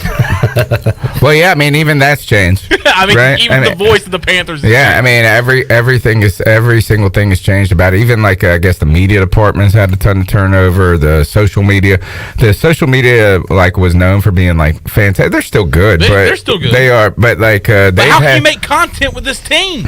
Good gosh, but Mick Mixon's easy to pick on, but it is one of those things. It's like you pick on them because you are fond of them as well. And he is a self-aware dork, right? Like he knows he's kind of like hokey. I think he he plays the drum. Oh yeah, he's like a very talented cover band or something. I think him and Cam Newton could put together a cover band. I read an article before the show. He owns a farm. He just bought a farm to like keep up with his time after retirement. Burlington or something like that. Yeah, there's like a picture of him with his tractor and some like big baggy blue jeans and an old Carolina Panthers NFC South sweatshirt. There are some Jim Szoke. 2004. Jim Szoke is really good though, and he does like kind of like that third party color commentary. He's kind of comic relief sometimes too, right? Yeah, but I think he could do. I think he could do it. I would like to. Yeah, I think he could. Hey, ever since they got rid of Eugene Robinson screaming into my radio, he's pregame.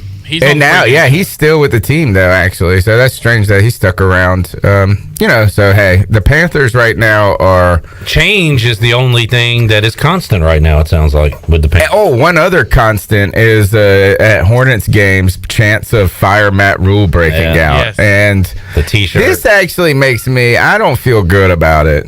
Is that I will come up here and say right now I don't like Matt Rule. I don't think he's going to come back next year. And if I was making the decisions, I would probably move on. But it does feel kind of childish.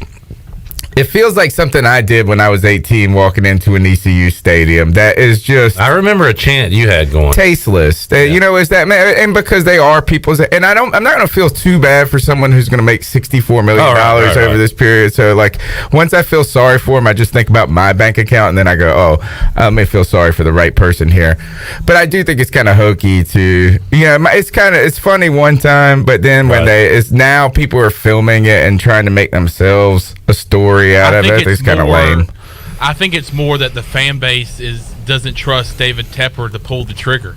I think they're scared that Tepper it'd be Tepper to make this decision. I think it's the fan base, the Charlotte fan base, being scared that Tepper wants them back for a third year, and I think they're just trying to voice their opinion, and push the narrative. Hey, we want this guy. Yeah, and maybe a recognition too that the Panthers front office has bent towards public will, right, and public sentiment a lot. I mean, even the coaching staff has, right? You can bully them into it, right? It's like the fan base is bullying. I do think the guys with the shirts behind the post-game show. Yeah, that was all right.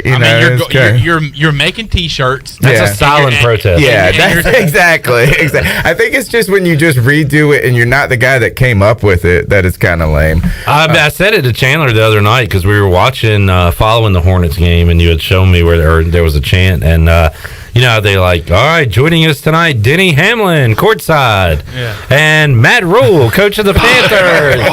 He can't even go out in public now. No, not at all. There is one other thing I wanted to mention too. Oh, now this one will make you want to fire him. Is there is somebody brought out when he did the Senior Bowl last year, and he's talking about, and he's just railing these kids about not saying just yes sir isn't being a coachable player. You got to do more, and it's just such a dorky dad talking to that. I do think that speech, right, we should have known right then. No, we should have known. The video that I've seen this week you have to date back to training camp where he made Dennis Daly go on a lap because he had a false start, and then he just walks it.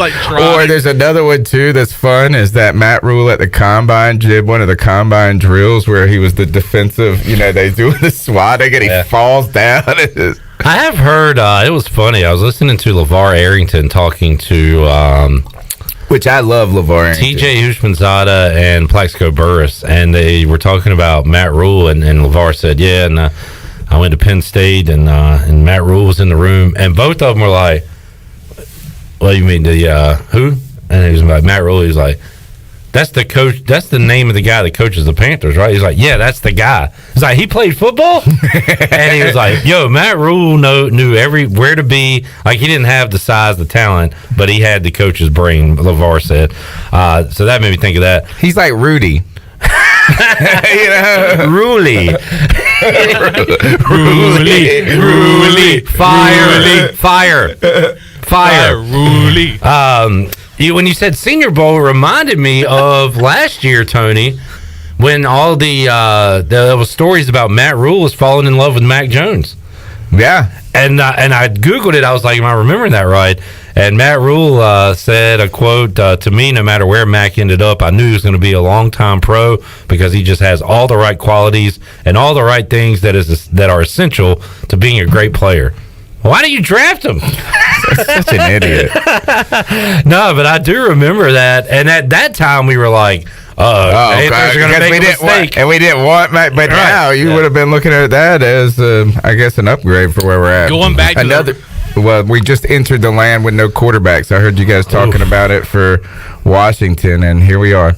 Yeah, I was going to go back to the Ruley thing. The players go into David Tepper's office and put their practice jerseys on the table and say, Ruley. This is the Fire Ruley coach. Fire Ruley coach. For the Rock. Fire Ruley coach. Well, Shaq, Brian Burns came out and said he 100% believes he's the man for the job. So maybe they're going in there for Matt Rule to have one more play to get that one last game, that one last year.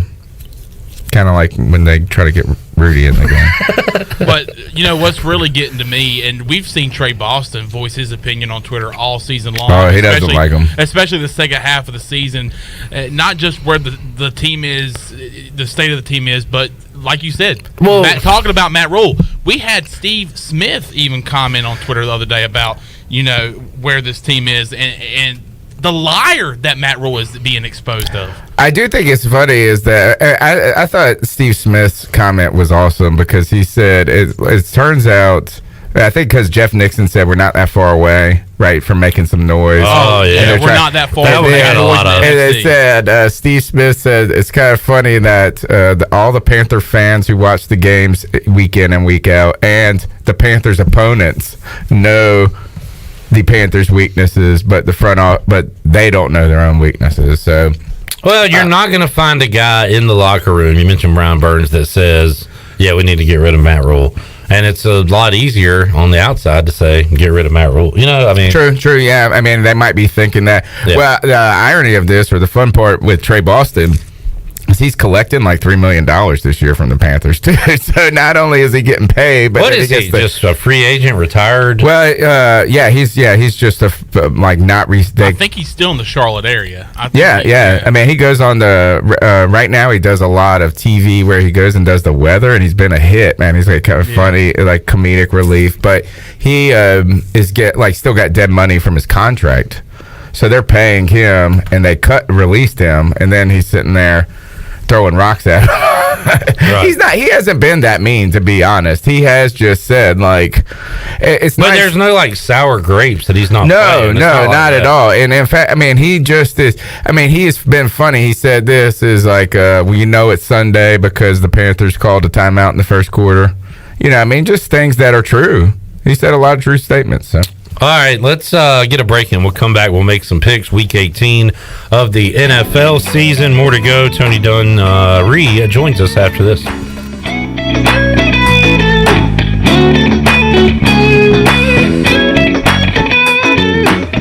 Hey Pirate Nation, this is Tom Brown from Brown & Wood Buick GMC Truck. We've been serving the Pirate Nation in Eastern North Carolina for 83 years. We have 4 brands, 3 generations, 2 showrooms, and 1 goal to make sure you leave a happy customer. This month at Brown & Wood, get an all-new 2022 GMC Sierra 1500 and save up to $2,000 off. And as always, Brown & Wood is the home of the lifetime powertrain warranty. We're located on Greenville Boulevard next to the Convention Center, or shop us online at brownandwoodauto.com.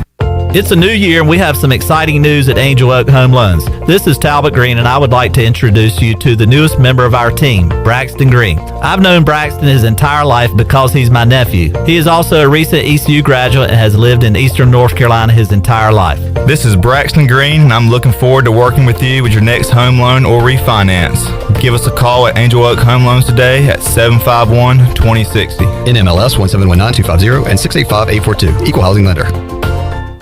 Great food, great atmosphere, and great service is Ottavola Market Cafe. Ottavola is simply a restaurant that focuses on that, being a great restaurant. There's something for everyone at Ottavola. The menu offers a variety of great choices like pastas, pizzas, sandwiches, soups, salads, and seasonal rotating selections. Lunch or dinner, Ottavola is always the right call. Call ahead and get Ottavola to go, or stop by the bar for a drink with friends. It's simple. Come and eat at Ottavola Market Cafe, Red Banks Road next to Food Lion, and OttavolaMarket.com. Ottavola, pirates supporting pirates.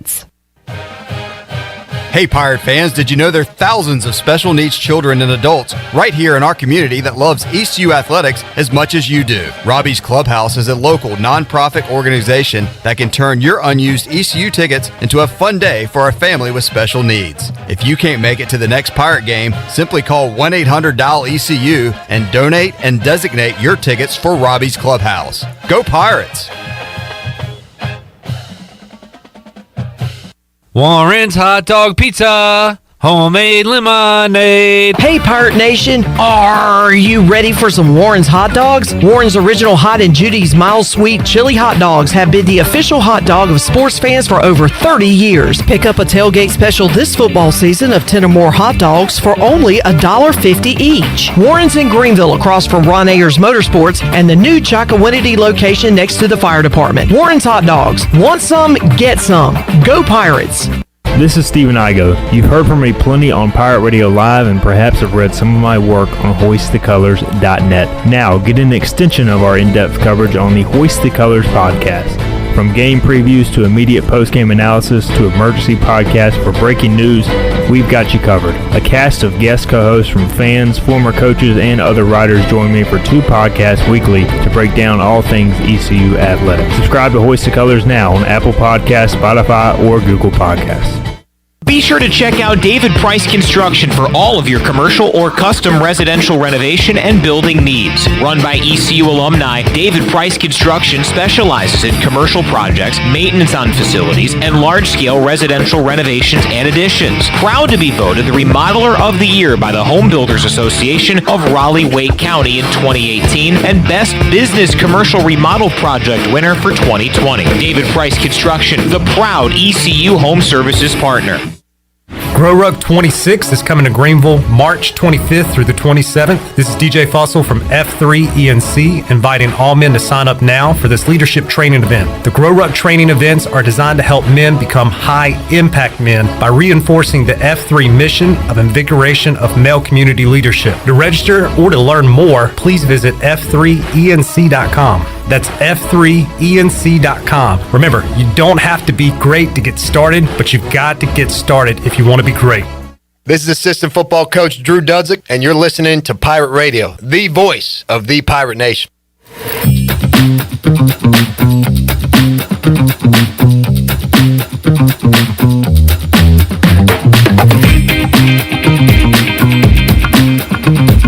You're listening to Hour 2 of Pirate Radio Live. Now, back to the show. Welcome back. Do you need custom t-shirts, apparel, or promotional items for your business, organization, or event? We'll keep it local and print it local with University Sportswear. Contact them today at universitysportswearenc.com, the official sportswear provider of Pirate Radio for 18 years. Now let's head back into PRL. Here's Clip Brock. Alrighty, back with you, Pirate Radio Live here on a Friday. Let's make some NFL picks here as we watch the end of regulation between East Carolina and Tulane. Tristan Newton's about to hit a 3, fellas and lady. Don't spoil it. It's going to happen. It's going to happen. And guess who got the assist? Brandon Suggs. Sugg. I got to tell you, the play Tulane ran was executed beautifully. Dude just missed the shot, and they go into overtime. All right, we got to get to these picks. Although I do want to point out, Rohan did say a moment ago on Twitter, Brandon Suggs deserves better than your wishy-washy, I like Brandon Suggs, Stephen Igo. The Suggs boat is for real, and for real, Brandon Suggs guys like Clip. Thank you for saying that. I like him. He made I took my son and I went to a game, and he made a big time play in the lane that put us right back put us back in the game that then led to a win. Did you hear what Tony said? I like him. Okay, that's great. I'm on a different level than you're in love with him? I like him. Sug.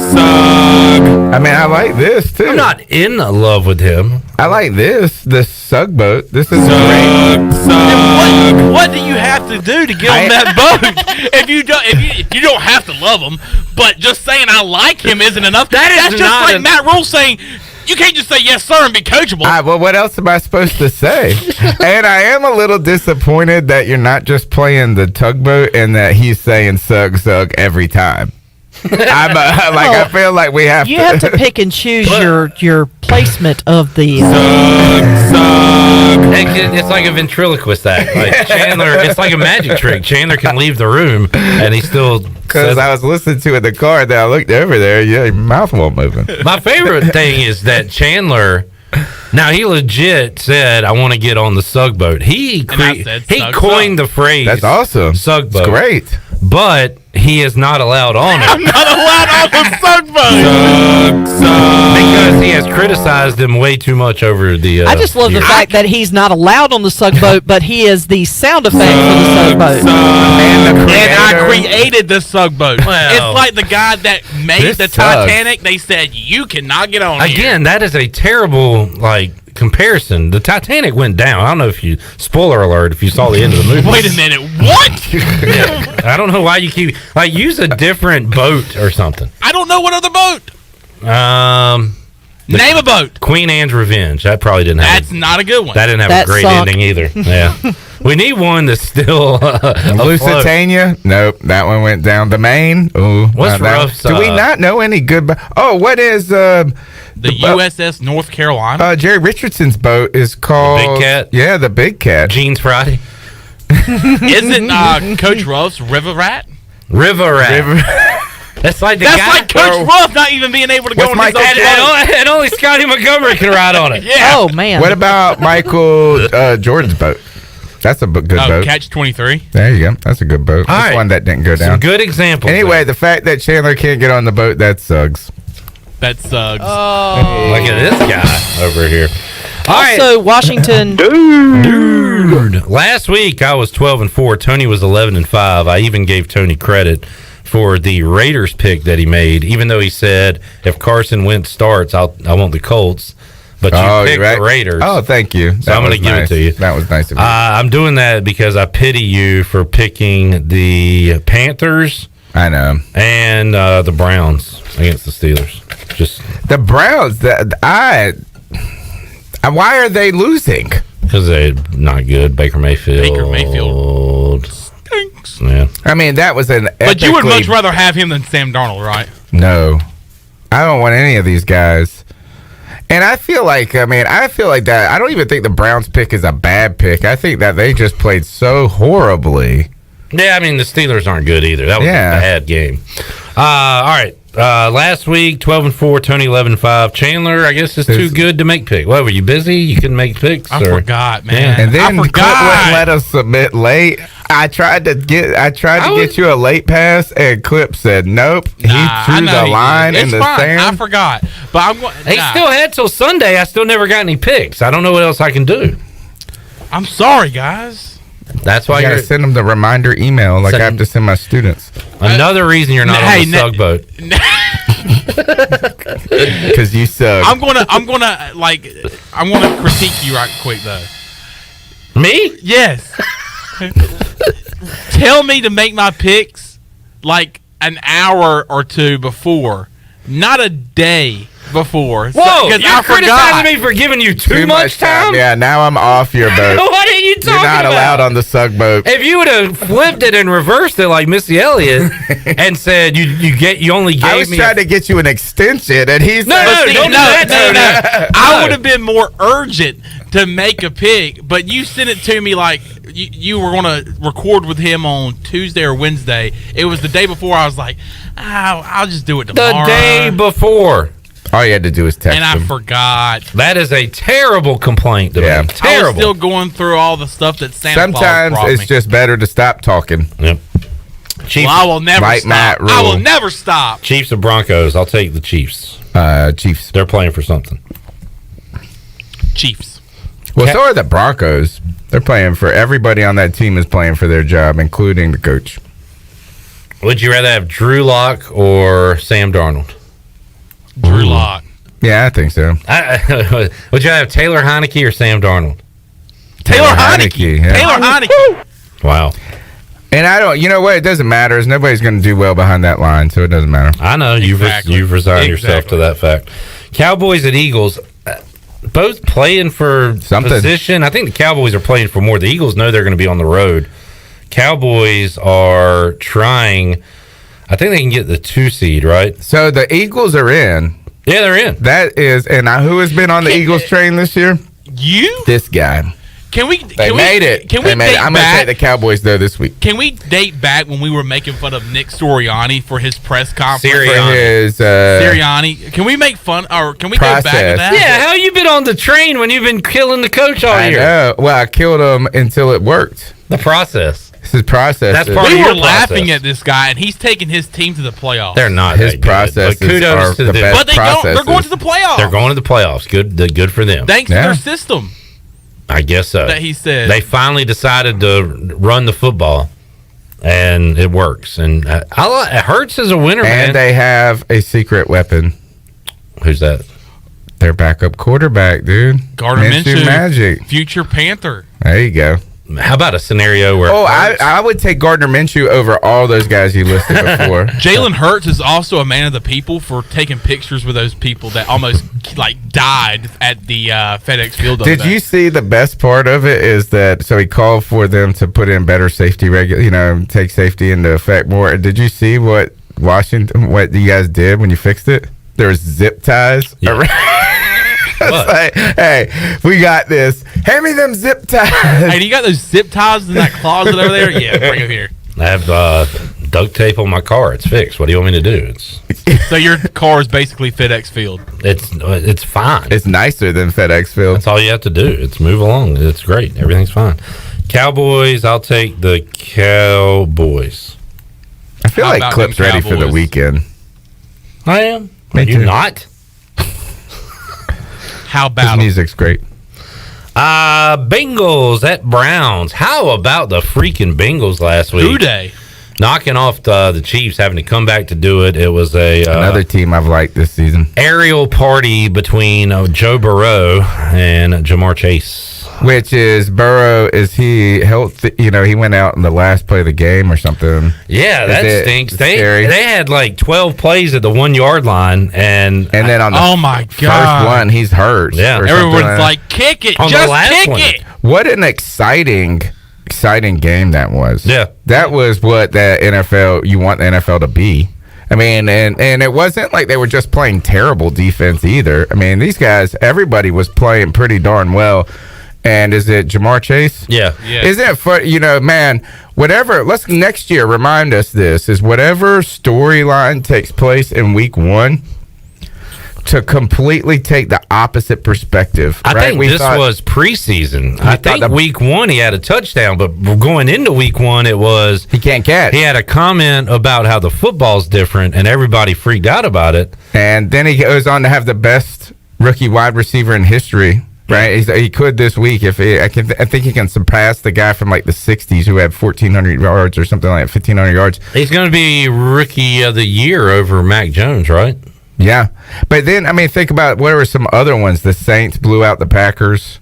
Oh, right. If you just go down the list of storylines from week 1, in fact, that's going to be my strategy next year. Is I'm going to whoever loses in week 1, I'm going to say they're going to take over. All right, let's see if you remember that for next year. I won't.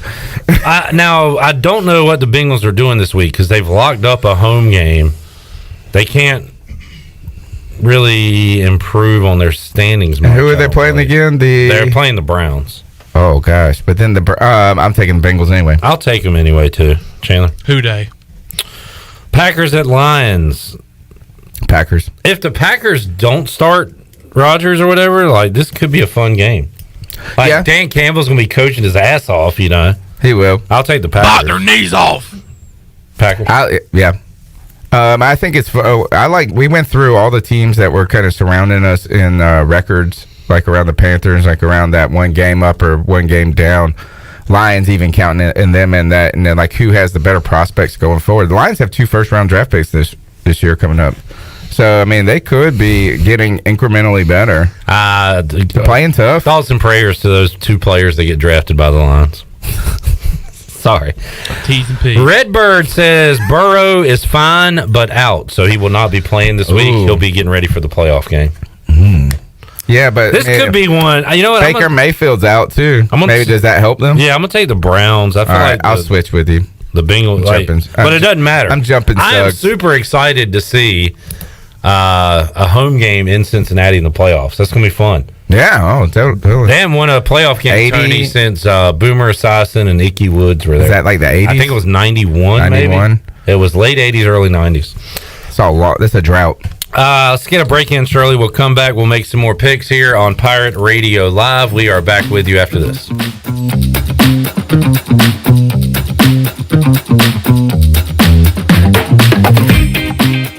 I can't think of anyone who doesn't love a clean car, but how often do you actually go to the car wash? Does it take too long, or maybe it's just not a very nice place? Tommy's Express changes everything. Our wash is bright, inviting, clean, and fast. I love the flat conveyor belt. So easy to pull onto, much smoother ride, and safer for my car. And when you join Tommy Club, you can wash as often as you like for one low monthly price. I save money and time. We're Tommy's Express. At the corner of Greenville Boulevard and Red Banks Road, Greenville.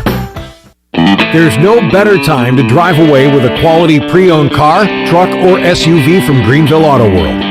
Greenville Auto World is your authorized rough country dealer. We specialize in lift and leveling kits along with custom wheel packages. Whether you're looking for ground clearance or enhancing the appearance of your vehicle, trust our team for your off-road experience. Greenville Auto World, 3840 South Charles Boulevard across from Hardee's at Bell's Fork, or online at greenvilleautoworld.net. Before anyone walks into your business, the outside is what they see. Make sure your first impression is a good impression with the right curb appeal. Hi, this is Daniel Andrews from Dan Andrews Lawn Service. We specialize in making your business look great. Let us handle all your professional landscaping needs. We do it all so you don't ever have to worry. Residential services are also available. Call us today at 717-8006 and we'll come out and give you a free quote. Taking care of your landscaping needs is all we do, and we've been doing it for over 20 years. You can trust our reliable team at Dan Andrews Lawn Service, covering all of Eastern North Carolina. Woo! Papa John's just took their fresh, never frozen dough and hand stretched it New York style. So you can fold it or not. I ain't gonna lie though, I fold it. Get a New York style pizza from Papa John's. Hey, Pirate fans, the new Papa John's New York Style Pizza is a MVP move for game day or any day. Place your order online at papajohns.com and sign up for Papa Rewards. Papa John's, the official pizza of the ECU Pirates. Although innovative new resources such as digital media and social networks have grown in popularity, smart marketers recognize that printing is a mainstay. We live in an age of computer hacking, scams, and fly-by-night businesses, so it's reassuring to consumers when they receive printed marketing pieces. It exemplifies business confidence and conveys a high level of commitment. It also fosters trust, which leads to engagement and ultimately brand loyalty. When you're ready to grow your business, come to PIP, where business goes to grow. I'm Sam Jones, and for more than 3 generations, my folks have kept the fires burning for Eastern North Carolina Whole Hog Barbecue. At Sam Jones, you'll find our smokehouse pumping out wood-fired meats, cooked fresh every single day. There are no freezers at our place. Everything, and we mean everything, is made fresh daily, including our sides, sweets, and sauces. Stop in and see us, and I bet you'll be able to taste our passion in just one bite. At Sam Jones Barbecue, you'll find plenty of smoke, but no mirrors. We paid how much for those lessons? Shh, she's doing great. Oh yeah, totally. Can you pass me a Pepsi Zero Sugar? Great job, honey! Oh, look at that. That's not the end. No way. Now it's time for the encore. You know what? You're right. 5 times? Not enough times. For everyone who traded in rock concerts for their kids' recitals, you've compromised enough. Pepsi Zero Sugar. That's what I like. Here is your ice-cold Pepsi Zero Sugar, sir. Oh, thanks. Wanna watch the game? Ooh, little sports ball on a Sunday afternoon. Don't mind if I do. Hey, did we win? It sounds like we won. It's still the first quarter. I must be lucky. People say that about me. Tough break on that free throw there. Shouldn't be doing that. Dude, we're watching football. Come on. For everyone who spent the entire game explaining the entire game, you've compromised enough. Pepsi Zero Sugar. That's what I like. This is Roger Harris, and you're listening to Pirate Radio, the voice of the Pirate Nation.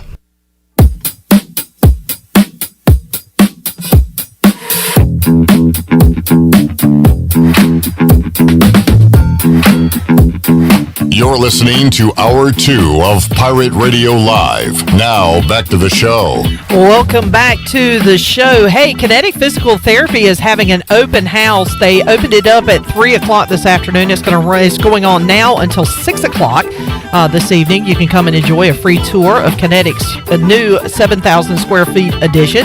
There'll also be free food and drinks. They'll have raffle prizes, special discounted prices, and more. So come on out at Kinetic Physical Therapy from 3 to 6.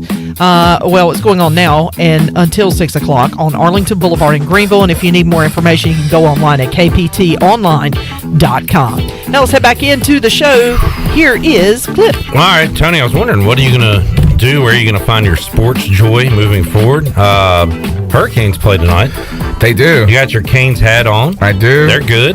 They are very good. The problem is they're very difficult to watch on TV. What do you mean by with that? the Bally Sports? Yeah, because you got to have, I think, the Spectrum or something, or you got to get that Farmville. Hey, you can go to Shirley's house. I know. And watch it. Just Canes watch party at Shirley's house. I don't. Look, just leave the door She's unlocked. like, I cut the cord, guys. I got YouTube TV, so. These black jerseys they have look like armor up close. They look really cool. And I love the North Carolina flag patch over here. That's good stuff. That is pretty awesome. Anyway, Canes play tonight, I think, against the Flames. Yes. Okay, good. All right, let's make some picks. We're almost out of time. Bears at Vikings. This ship's about to sail. I hate Week 18. I hate the last week of the season. I don't care. Bears at Vikings? I'll take the Bears. I don't care. Bears won last week. Fields is playing. You know what? Let's just take the Bears. Who you got? It's the anniversary of the double doink game. I'm going with the Bears. Okay. Well, yesterday was Washington at the Giants. Washington Rebels, Commanders, Admirals. Their last game as the football team. The Washington Sugboats. I am going with the Washington. Whoops. Sug. I'll take the. Oh God, is Mike Glennon playing? Did you see his numbers last week, Tony? What's wrong with? For the Giants. Yeah. No, I think they're gonna go with Fromm.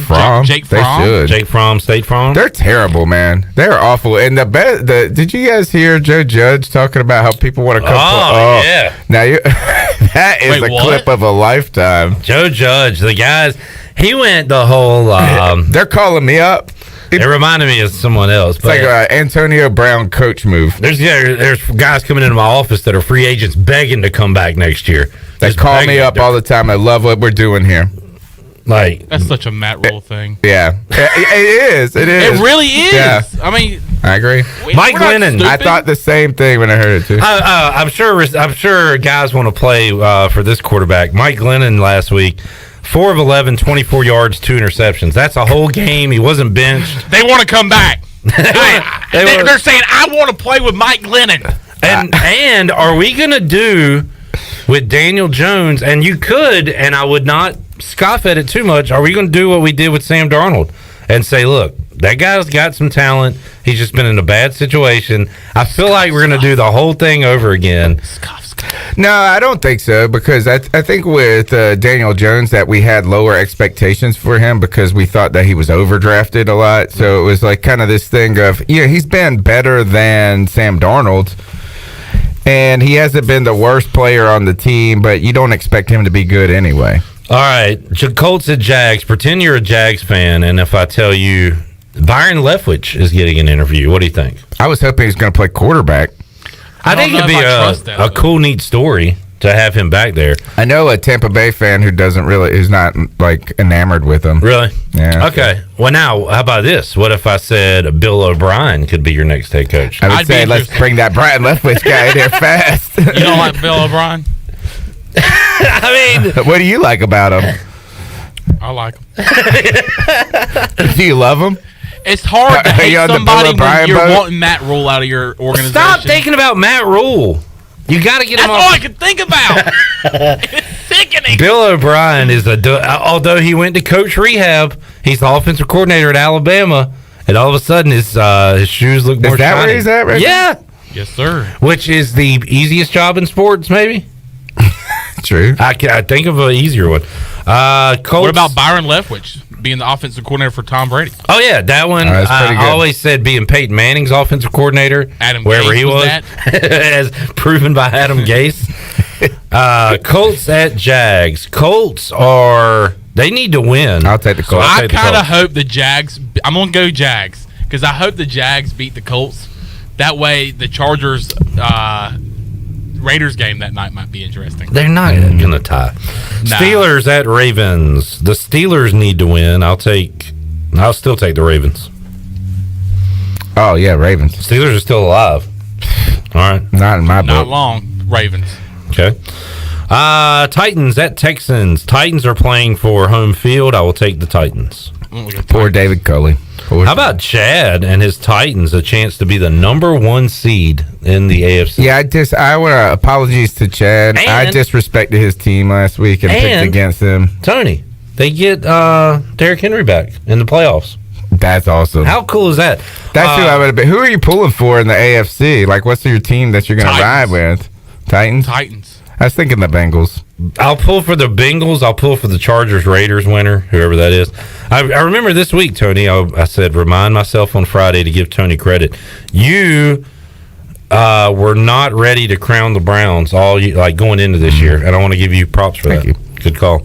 Saints at Falcons. Saints are still playing for something, so I'll take the Saints.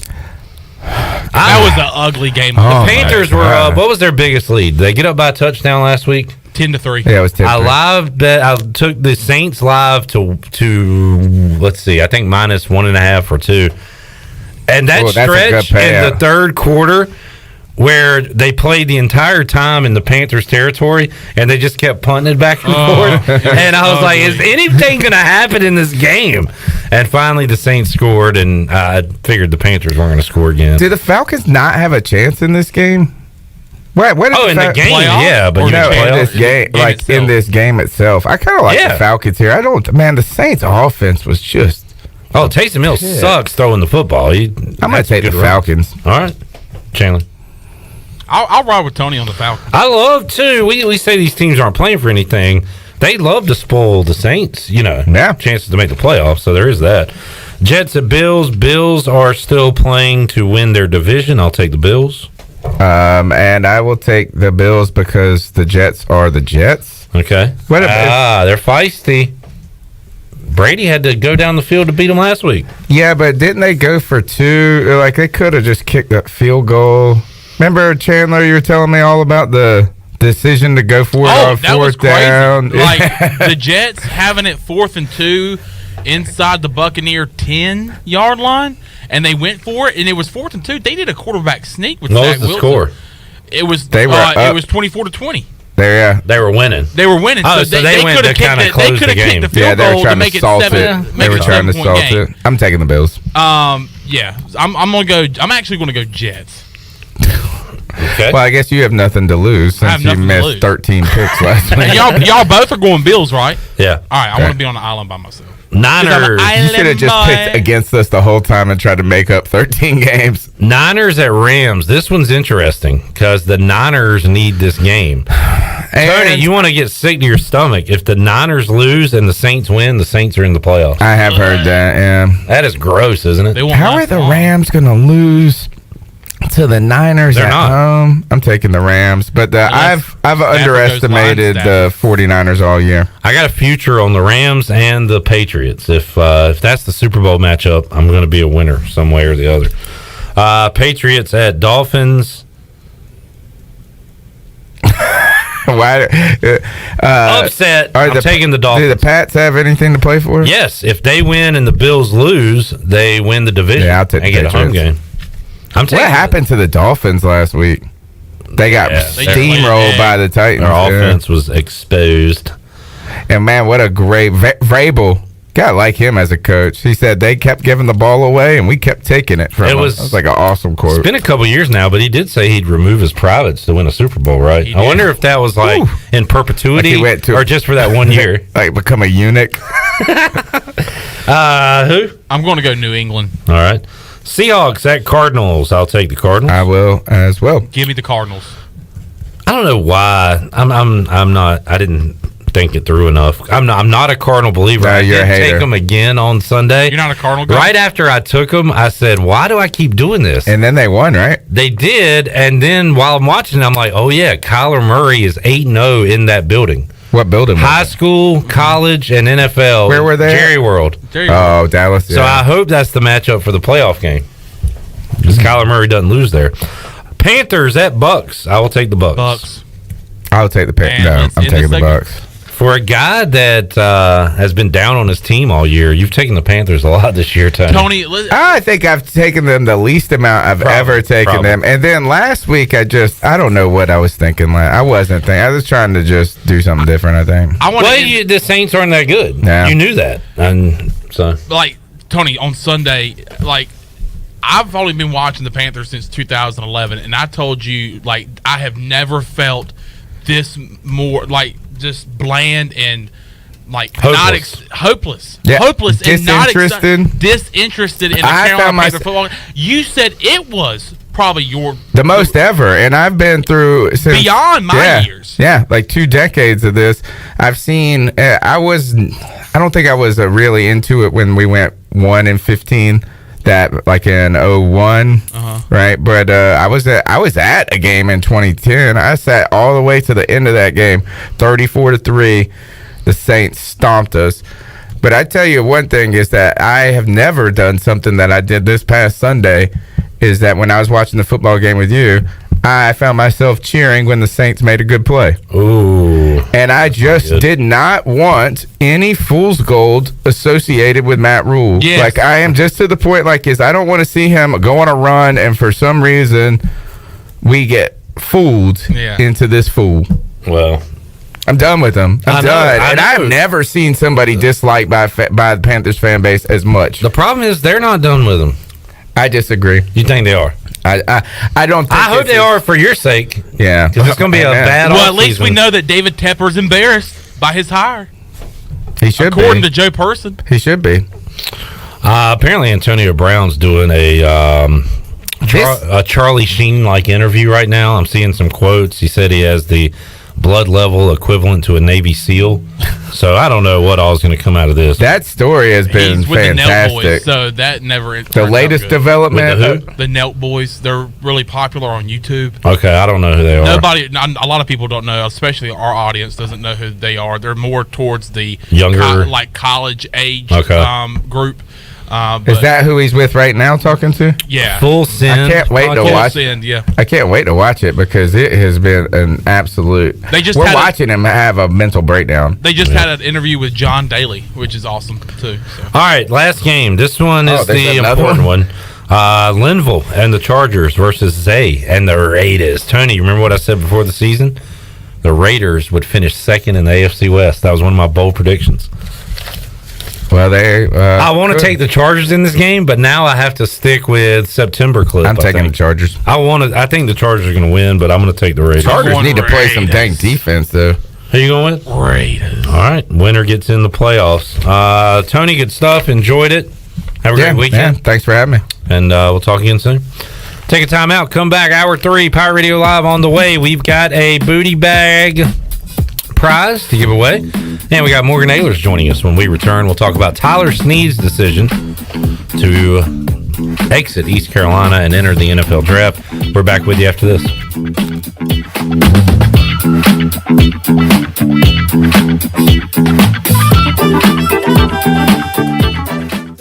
The Dickinson Avenue Public House is a lively and diverse restaurant in Greenville that utilizes fresh and local ingredients. With influences of Creole, Asian, and upscale Southern cuisine, the DAP House offers a seasonally rotating menu and a full-service bar with rotating craft brews on tap. Come to the intersection of 8th and Dickinson and enjoy $1 off drafts on Tuesday, half-price flights on Wednesday, half-price wine bottles on Thursday, and $1 oysters Tuesday through Friday from 5:30 to 7. For more details, check out their website at daphouse.com. NC.com.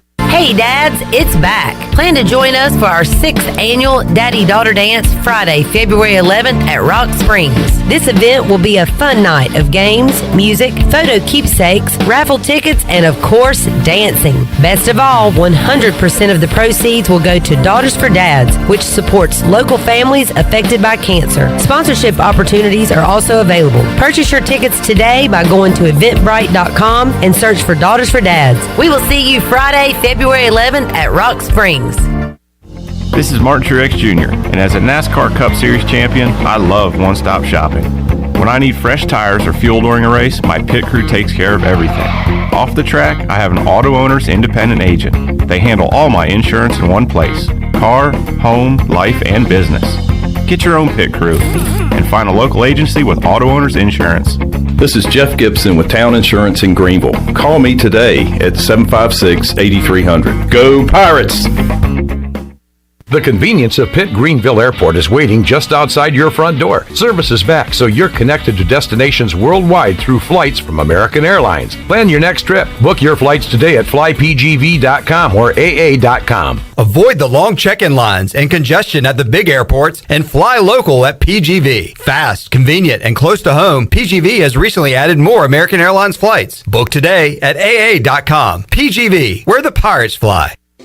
University PC Care has been busier than ever repairing personal PC and Mac computers and iPhones during this pandemic. And we thank you for your support. Now, with everyone streaming and doing work from school and home, you may have discovered that your home Wi-Fi just isn't cutting it. It may be time to upgrade your home network, and University PC Care can help.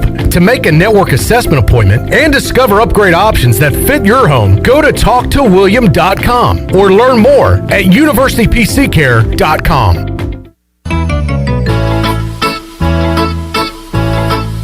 The best place for delicious food and great prices is Familia. Familia has something for everyone, like New York-style pizza, lasagna, chicken, veal, or eggplant parmesan, homemade meatballs, plus a variety of seafood selections and favorites, like the steak burger and southern pork chop. If you need food to go, Familia's drive-thru window is open and ready for all takeout orders. Familia, Fire Tower Road near Pitt Community College, and FamiliaNC.com. When a storm hits, you can count on Greenville Utilities. They put their emergency storm plan into action to restore power as quickly and safely as possible. If you experience an outage, call them toll-free at 1-855-767-2482. The automated hotline can handle a large number of calls at once, virtually eliminating busy signals, so help can be on the way as fast as possible. Remember, GUC's emergency hotline number is 1-855-767-2482. The Rick House is Eastern North Carolina's premier American-style restaurant and bourbon bar. Join us at the Rick House for mouth-watering steaks and made-from-scratch pastas. Check out the 16-ounce cowboy steak and our seafood delight pasta. The Rick House is open for lunch daily from 11 to 2, Monday through Friday. Take a break from your workday with lunch at the Rick House. Join us for our legendary brunch on Sundays from 10 to 2. The Rick House, American Provisions and Spirits, 710 Red Banks Road beside the bowling alley in Greenville. This is Pirate Radio, WGHB Farmville, 1250 and 92.7 FM Greenville, WDLX Washington, 930 and 104.1 FM Washington.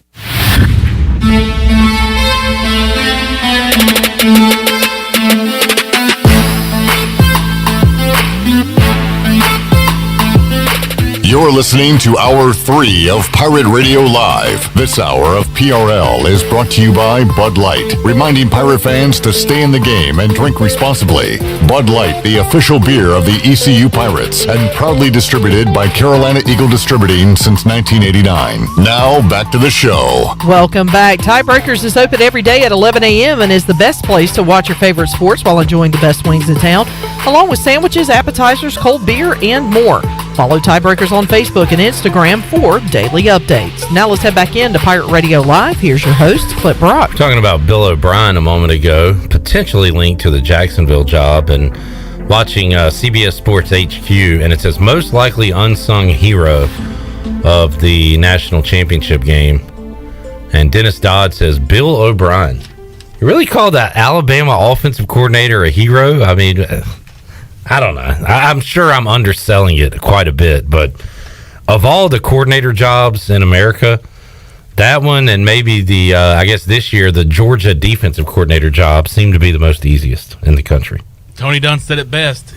He's a hero! He could be the hero.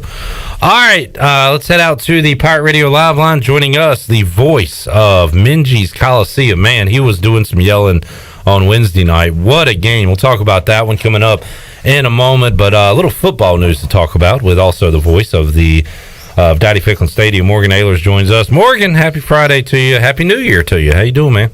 Happy New Year, Clip. Happy New Year to everybody there. It's going to be a great 2022. Yes, sir, it is. We got some news today, Morgan, that Tyler Snead will be foregoing the rest of his time at East Carolina to enter the NFL draft to try to make it to professional football. He put out a statement. I saw East Carolina quarterback Holton Ahlers an hour or so ago put out on Twitter, "No one deserves success more than you. Thanks for everything, Tyler Snead." So, Morgan, I sound like I'm contradicting myself, but it's a surprise. I didn't expect to get this news today. But Igo said that there's been chatter about this, that Snead's been considering something like this for a while now. So while it is a shock, maybe it's not a complete out of the blue deal for the Pirate coaches and his teammates. We'll see, when we hear their comments. But what did you think of the news when you saw that today? I saw it a little, obviously when he released it, and it's wish him well. He's one of those guys that just plays with a lot of heart. And I think his message that he put out was right on the money. He's not the biggest guy in the world, but he plays with some of the most heart, and that makes a big difference. And the Pirates are definitely going to miss him next year, and wish him well in the NFL. Hopefully, it'll work out for him, and he gets that opportunity that I think he really deserves. And now the question is for the football team moving forward: who makes up for that production? And coaches have to deal with this every single year. But as you know, Morgan, that's a lot of production to make up for. That's a lot of targets going to other receivers for quarterback Holton Ahlers. So you just hope you got somebody in the mix right now. And also, the way this college football offseason now, you can add guys whenever you want, it appears. So I'm sure Mike Houston and the coaches will be looking in the portal as well. Yeah, I think they have been. I think they've been talking to some guys. If you follow Stephen with Hoist the Colors, he's put some of those people in there that are possibilities of joining the Pirate team next year. But I think you got some guys on the team right now that can go out there and get the job done. I think it's obviously going to be some big shoes to fill. But I think you've got Macy O'Donnell. I think he's got a chance to do some things. And Josiah Hatfield. Hopefully he can stay healthy and possibly get in there and fill that void. And instead of being the backup or the part-time guy, maybe this is the chance he's been waiting for to get in there and show what he can do. That's that's the second or third time his name has come up, Morgan, and I like it. And you just hope that he can be consistent, because that's one thing with Tyler Snead too. We saw it on Saturdays, Morgan, but you never had to worry about him off the field or loafing at practice. Like he earned what he got on the field because of the way he worked, and you hope that whoever is the next guy will take it as serious and be all in, all committed the way Snead was.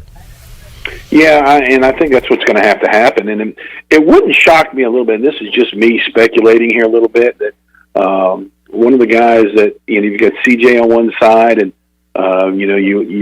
you've lost Tyler now, and a lot of question marks considering around Audio Matosho, probably not be back next year. But Ryan Jones, I think, is the huge wild card in this, because high school, a tremendous wide receiver. And a lot of times toward the end of last year, you saw him move to the outside. And you've also got a great receiving tight end in Shane Calhoun. Morgan, I'm glad you brought that up. I meant to say it to Igo. I'll say it to you. You just spelled it out yourself.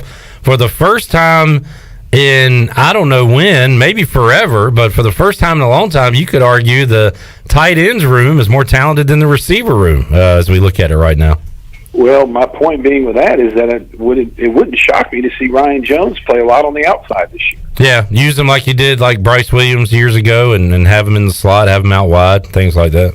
He's a matchup nightmare for a cornerback. Yeah, really came on at the end of the year, Morgan. So, yeah, I like that. Hopefully that'll be. And, we've got some guys that are talented. They just have to seize the opportunity and step up and prove that, hey, it's my time to shine right now. And it's going to be tough to fill Tyler's shoes, but it's the next man up mentality, and I think the Pirates have done well with that over the years. And now it's going to see who's the next man. Is it going to be who's the next Zay Jones? Who's the next Justin Hardy? Who's the next Wayne Harris? Every time you lose one of those other guys stepped up, and now we have to do it again. And the fifth and sixth leading receivers this year on the team catch-wise were your running backs. Rajay had 24 catches. Keaton Mitchell had 22 catches. Both of those guys, one touchdown apiece. So we saw that, I guess, a little bit more than previous years. And with the way that they have used these backs, split time, got them involved, I wouldn't be shocked to see them catching the ball more next season too, more. Well, here's an option for Raji at running back, and then you You bring in Keaton at the same time, put him in the slot. Oh, yeah. I like it. Are you the new offensive coordinator? Is Donnie was something I don't know about? Negatory Ghost Rider. You just say who the starting quarterback is. You don't do any of the play calling or anything? Well, I talked to Coach Houston, and yeah, I told him this year, I said, you've proven yourself finally. Go ahead and make your own decisions. Wow. Morgan Ahlers going to loosen up the reins some. I like that. Morgan, man, it was...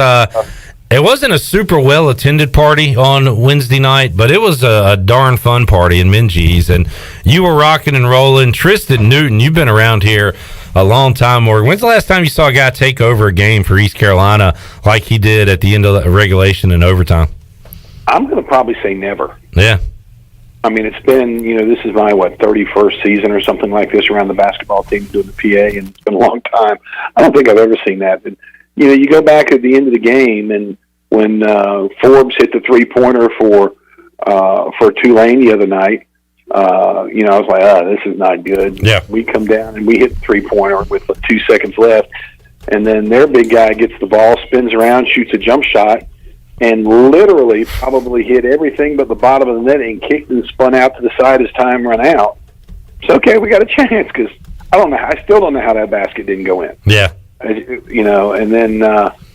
Tristan comes down, he hits the first three-pointer, then he hits a couple free throws and a couple jump shots, and he hits the other three-pointer literally probably 6 inches from Joe Dooley on the sideline. Yeah, weird angle, deep, and just drilled it. And I'm like, dude, it was unbelievable. But, so proud of those guys and, what they're fighting through and what they fought through last year. And, to bring it into this year and, they could have folded the other night and would have had every excuse to say, hey, we're going to get beat. This team just beat Cincinnati, just beat Memphis.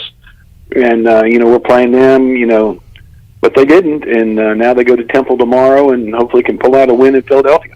Ron Hunter got national recognition, and he got it for winning because he got his team into the tournament and his son, R.J. Hunter, there at Georgia State. But he got the national attention for kind of the antics on the sidelines, and he's in that tournament game with he's got the walking boot on, and he's in a rolling stool on the sidelines, and his son RJ hits the three-pointer at the end of the game. He falls out of his stool, so he becomes kind of a bit of a household name at that point. But he is he's shown his sense of humor. He's a very just gregarious guy. What's it like? And you've seen a lot of these guys on the sidelines from your courtside seat, Morgan, but how did Hunter compare to all the other weirdos you've seen over the years with their antics? I don't think he was as bad as he could have been the other night. Okay. The officials a couple times. But, everybody talks about, how he gets going a little bit.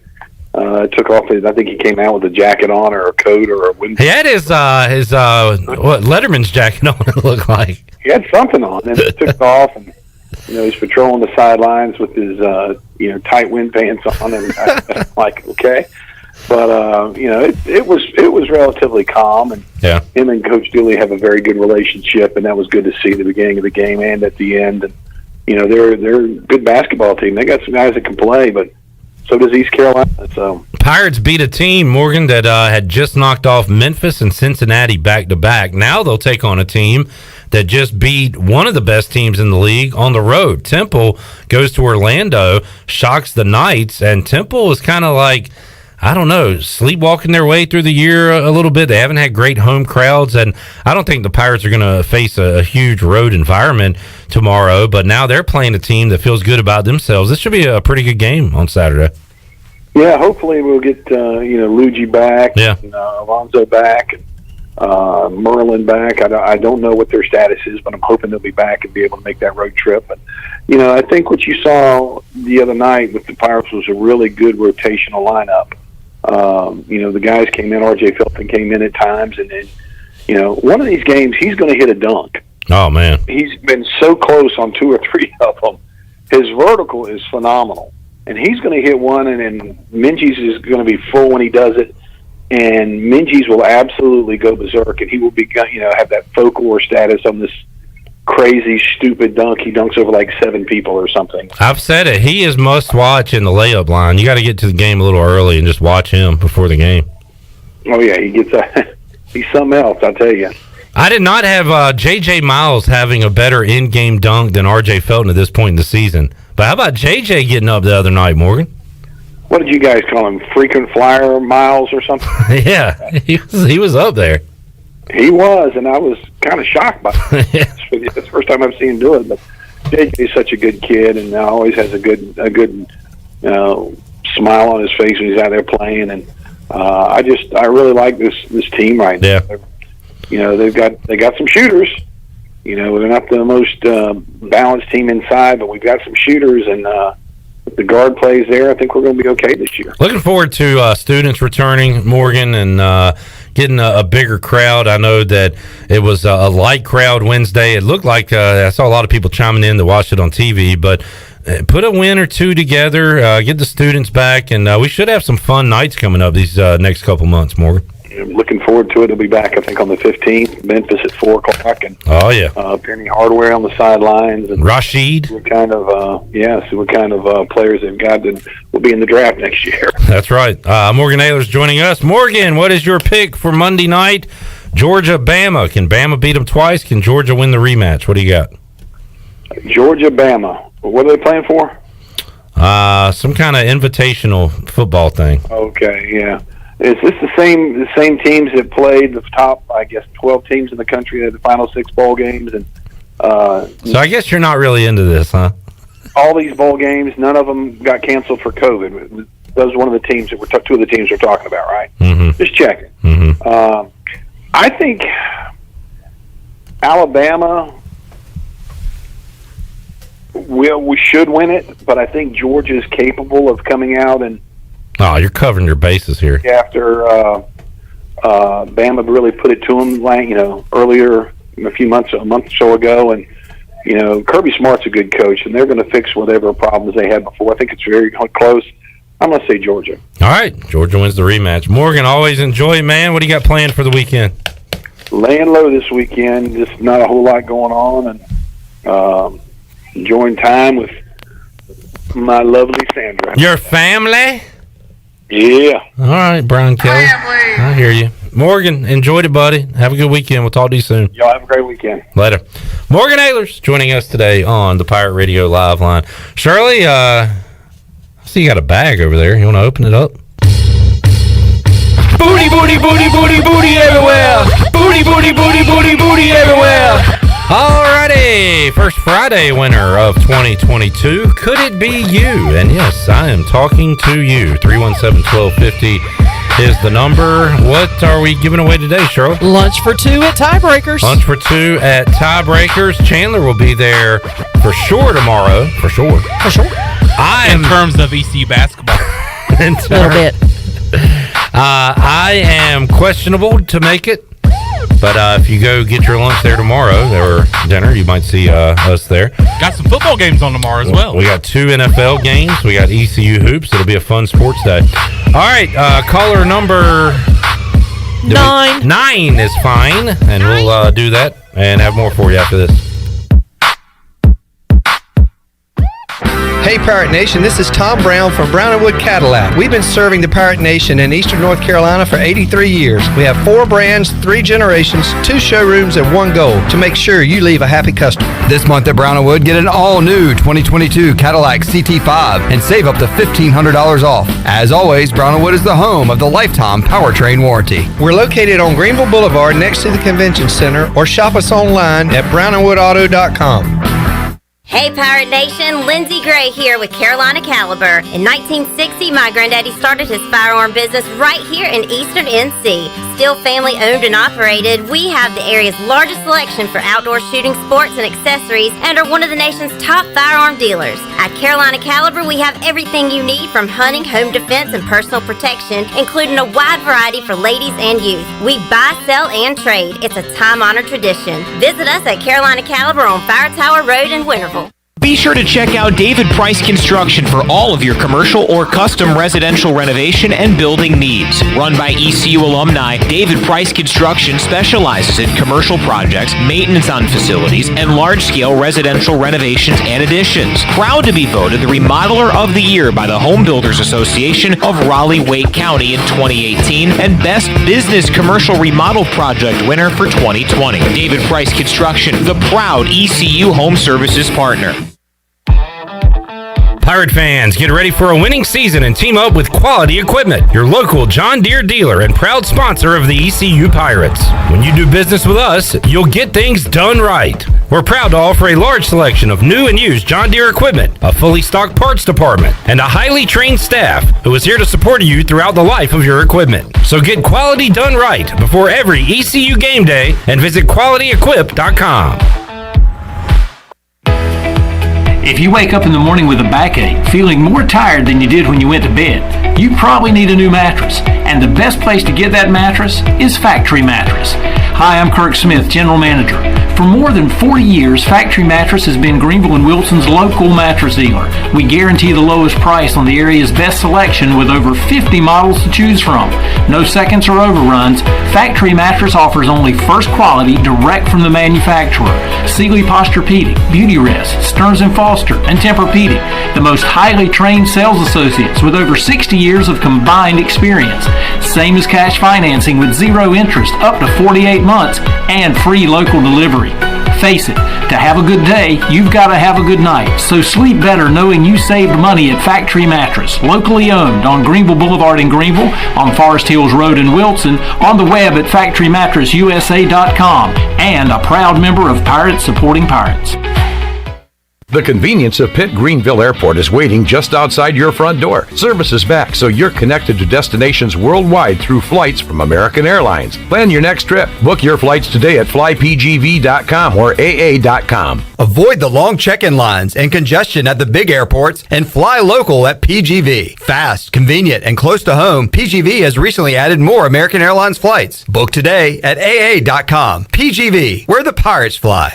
Hey Pirate Nation, this is Holt Nailers for my friends at Arc Point Labs. Just as I trust my teammates, you can trust Arc Point Labs to give you quick and accurate results for all your laboratory testing needs. If you are in need of COVID testing for your return to school, work, or for travel, Arc Point Labs is offering same-day PCR and antigen testing with little to no wait time. Please visit any of the 6 Eastern North Carolina Arc Point Labs locations or make an appointment now at onehourcovidresults.com. Go Pirates! Hi, this is Phil Steele of Phil Steele's College Football Preview Magazine, and you're listening to Pirate Radio, the voice of Pirate Nation.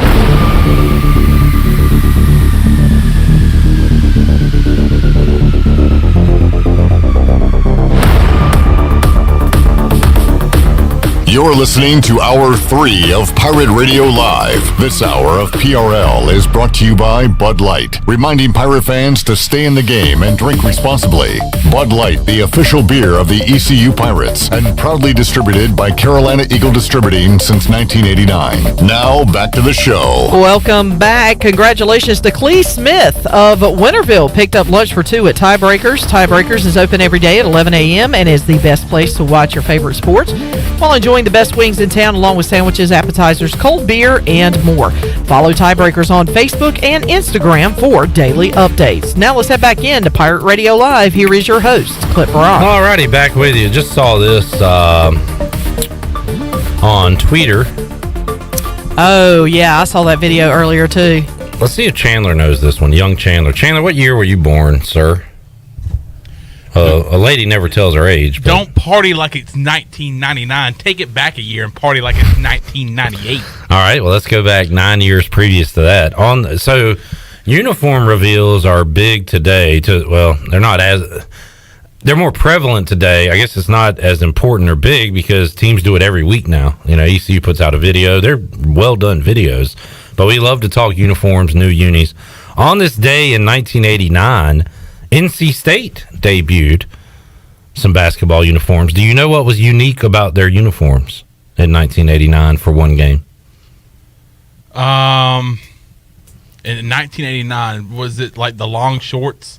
Was it the start of the long Kind of the opposite of that. They, Chandler, took off their shorts. What? They took their shorts off because they were wearing unitards. Excuse me? For one game, by the way, that game was against Temple. I don't know if ECU is going to break out unitards tomorrow. Wait, so this is state? This is NC State. So is this Corciani? That was Jim Valvano just running around in a unitard there. I guess this might have been the Fire and Ice days, Corciani, Rodney Monroe. I don't see them in the video, but I do see Jim Valvano running around. and they wore singlets. What? For one game. They looked like they were more or less going to a wrestling match than they were. Yeah, they look like well, I don't remember when it happened. I remember the story. Yeah, I remember the story, but I don't remember ever seeing that video. What about a story? What about a story? I mean, can you imagine the basketball players just looking at that and going, wait, we're wearing that? What the heck? So, according to Origin Sports, who tweeted this out, the Wolfpack wore them for one game, a 71-59 win over Temple, before retiring the concept. So they were one and done with the unitards. I think they should bring them back for one game again. I just imagine those were wicked wedgies. Wicked wedgies, a lot of Washington wicked wedgies. the uncomfortable. Well, yeah, that part. Yeah. All right, moving on. All right, let's head out to the Pirate Radio Live line and talk to Mark Greenhalgh for the first time in 2022. Golf Shop Radio Show coming your way Saturday, 8 to 10 a.m. right here on Pirate Radio. Greenie, how you doing today? Happy New Year to you. I'm doing great. How you doing, Clip? Doing fantastic. And usually we take this time to mention Harold Varner III when we talk to you, Greenie, and then talk about the world of golf. And Shirley, you brought up a story earlier this week. Harold was able to win a lot of money for charity in an event, and we talked yesterday. He's not playing in the PGA Tour tournament going on. It's a winners tournament in Hawaii, but good to see HV3 in the news, and we bring him up with you quite often. Greenie, could 2022 be the year that Harold gets that elusive first win on the PGA Tour? He's got close a few times, but you always say it, struggles with the putter, and that's probably what you're going to say this time too, right? If he can get that putting down, this could be the year. Yeah, it all comes down to the flat stick with him. I mean, off the tee, ball striking, approach shots, it really does come down to the putter, and he's got to really figure that out. Now, there are weeks when guys that don't putt, well, I'm a terrible putter. I'll admit that. I probably make Harold look like the best putter on tour. But there are times when I make a bunch of putts. So, if he can have one of those weekends where all the other stuff that he does really well, and, out of 4 rounds, maybe he has one bad putting round, but if it's, let's say, on a Friday afternoon after a great round on Thursday, and he can kind of survive it, and, maybe get 1 or 2 under par after shooting, 7 or 8 the first day, and then has a really good putting weekend. I mean, the possibility is there. I mean, it's not like Harold hasn't won before. Went down to Australia years ago and won a tournament. So, he's got that to fall back on. I think it's just, for him, it's going to have to be the perfect storm. And I still maintain, I think he's one of those guys that if he can get that first win, then I think you start seeing him a lot more top of leaderboards looking for more wins. Well, this weekend, it's about the winners in Hawaii. We were watching some of this yesterday with former Pirate, former Patriot touchdown Tony Collins, who is a avid golfer himself, and he was, while we were watching it, responding to the guys just going bombs away on a par 4 in particular. It was Brooks Koepka and whoever he was playing with at the time, I don't remember, but they were hitting it just off the green on a par 4. So it looks like this is going to be a score fest. You had going into the day the leader, Cameron Smith, at 8 under par, and then a group at 7 under par as well. So Greenie, this is one of those where you got the winners from last year. So a short field, a small field, but no cut, right? So they're just going to play throughout the weekend. Yeah, and unfortunately, I picked Justin Thomas this week, and he is absolutely dead last. So. The good news is he's only 9 shots back. So if he goes out and shoots 8 or 9 under par today, he might get himself right back into contention a little bit. But, he's going to have to probably shoot at least 6 or 7 or 8 under for the next 3 days to get it back into it. But yeah, this is a golf course that has a little bit of elevation to it, so the ball does carry pretty far. And the hole, a lot of the holes are uphill and downhill, so a lot of like the 18th hole, you get to see these guys sling it out there to the right and get it moving, and it'll roll 70, 80 yards down the hill. So you get to see usually some of the longest drives of the year on the PGA Tour happen at this event just because of conditions and the way that the golf course is set up. So with, like 29 or 30 guys in the field, it is a fun golf tournament to watch. But at the same time, it's kind of a fun event for these guys because they all won a tournament last year, at least one. Back in Hawaii next week, and then they'll get to California coming up later this month. And I know, Greeny, just from talking to you last year, you really say the calendar year gets kicked off when they get to Florida in February, right? February, March. Yeah, that's the one for me. I mean, I like watching the farmers at Torrey Pines just because I've played the golf course. I also like watching the Waste Management Phoenix just because of the fans that are out there. But I've also played that course too. But then, after that, you start, you get the Honda Classic end of February back down in Florida, and we kind of get back to what I consider the normal TV schedule where, on a Thursday or Friday afternoon, while I'm doing some work, I can have the TV on in the background and listening and watching some golf. So that's kind of, when it all really gets going for me.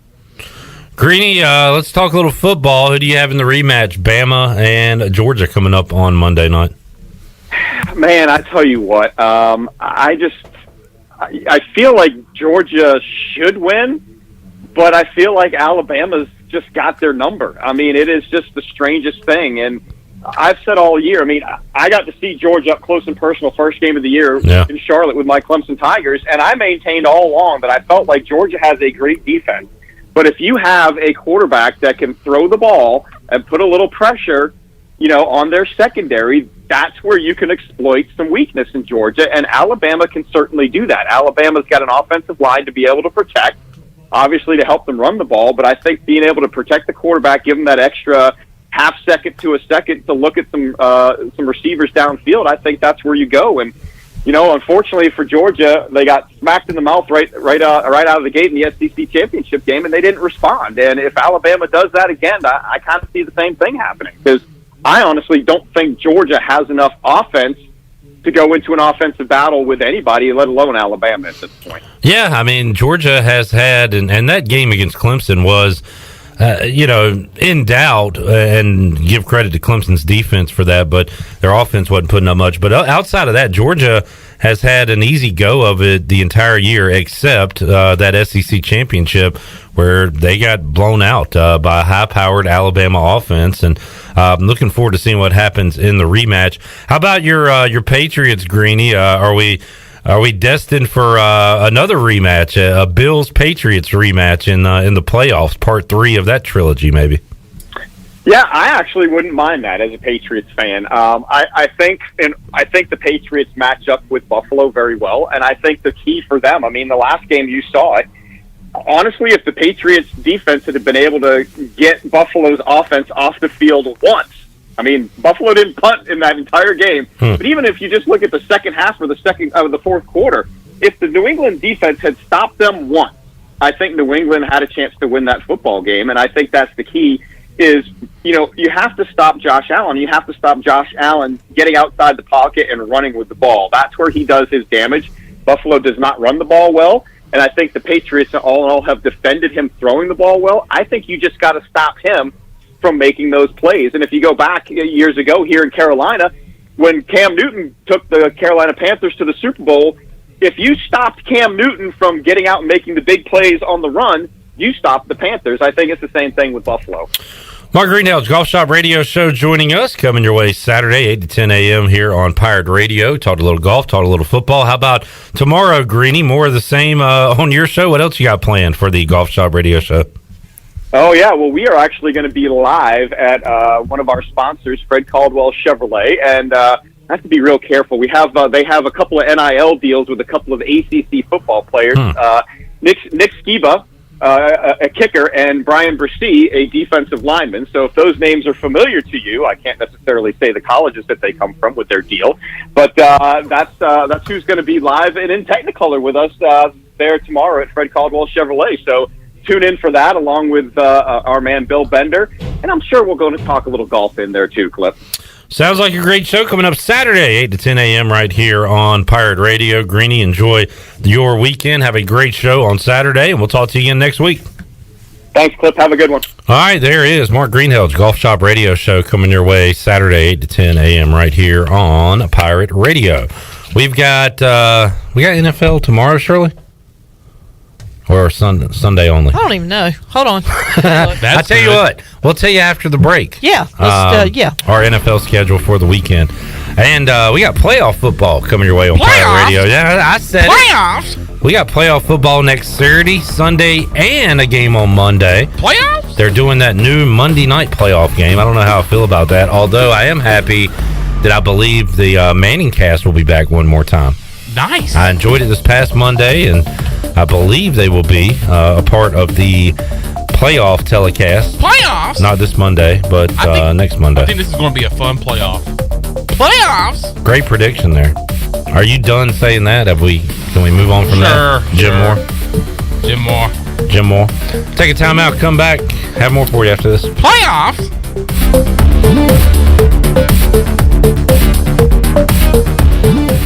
Hey, Troy D here with my good friend Kelvin Rawls from Pest Tech. Kelvin, I just want to thank you and Chris and all the great folks at Pest Tech for such awesome service. You totally eliminated the mosquitoes in my backyard, plus the fire ant problem I was having in the yard. Hey, you're certainly welcome, Troy. I have heard the same thing from all of our customers through the year of COVID. With everyone being home, they want to enjoy the outside and being mosquito, fire ant, and pest free. Enjoy all your property from the kitchen to the curb. Visit pesttechofgreenville.com today for complete service. Here today with Dr. Shondell Jones from Kinetic Physical Therapy and Wellness. Dr. Jones, a lot of exciting new things going on. Yes, so you may have seen our new facility, but we also have a private courtyard. There's an outdoor private area where we have artificial turf where it's fenced in, and we're going to be having our sunset yoga classes there. Those classes allow you to develop increased flexibility, more energy, and get better sleep. So come on and check those classes out today. Come by and see us, Kinetic Physical Therapy and Wellness, Arlington Boulevard, or check us out online at kptonline.com. Hey, this is John Grillo, the Bagel Man. You know I love bagels. I don't settle for frozen bagels. That's why we make our bagels right here in Greenville from scratch every day. If you're coming into Bagel Man, you'll notice that there's some renovation going on. Our menu is bigger and better than ever. Our sandwiches, heroes, subs, salads, wraps, bagel dogs, fresh baked pastries, and our new coffee bar. Soon we're going to be opening for dinner. Don't forget Bagel Man for all your catering needs on Fire Tower Road in Greenville. Hi, I'm Annalie Newhoff. And I'm Rob Campbell. And we are with CopyPro. We have been locally owned and operated here in Eastern North Carolina for almost 50 years. CopyPro is the leader in office technology. Does your business struggle with keeping printing costs low or producing professional documents? Here at CopyPro, total customer satisfaction is our #1 priority. We have a variety of solutions to help reduce your printing expenses and make your business more productive. Call us today at 1-800-682-6558 or online at copypro.net. CopyPro, we are the professional office systems people. If you love the food at Villa Verde, and hey, who doesn't? Now Villa Verde makes it even easier for you to order takeout. Tell us about it, Jay. If you go to myvillaverde.com, you can order online, and we'll have it ready for you to go. Plus, you can pick it up at either one of our locations. No waiting in line to pay, and no waiting at all. Just pick it up and go. With online ordering from myvillaverde.com, or from our mobile app, plus even from our Facebook page. Villa Verde, with 2 Greenville locations to serve you. Villa Verde, a platform for good. Hello, Eastern North Carolina. If you're looking for a great place to work with competitive pay and advancement opportunities, Pitt County Schools is hiring. We employ over 3,000 people, and we're one of the largest employers in Pitt County. Pitt County Schools is currently seeking teachers, bus drivers, school nutrition personnel, facility staff, custodians, clerical staff, and more. We offer advanced leadership opportunities for our educators and competitive pay for our skilled labor force. Come work for a diverse, thriving school system and be an important part of ensuring success for the students of Pitt County who are the future of Eastern North Carolina. To fill out an application, visit our website today at pittschools.org. That's pittschools.org. Or go directly to our job postings at bit.ly/PCS employment. That's bit.ly/PCS employment. Pitt County Schools, engaging, empowering, and elevating every student and every staff member every single day. There's no better time to drive away with a quality pre-owned car, truck, or SUV from Greenville Auto World. Greenville Auto World is your authorized rough country dealer. We specialize in lift and leveling kits along with custom wheel packages. Whether you're looking for ground clearance or enhancing the appearance of your vehicle, trust our team for your off-road experience. Greenville Auto World, 3840 South Charles Boulevard across from Hardee's at Bell's Fork, or online at greenvilleautoworld.net. This is Coach Donnie Kirkpatrick, Office Coordinator for ECU Football, and you're listening to Pirate Radio, the voice of the Pirate Nation.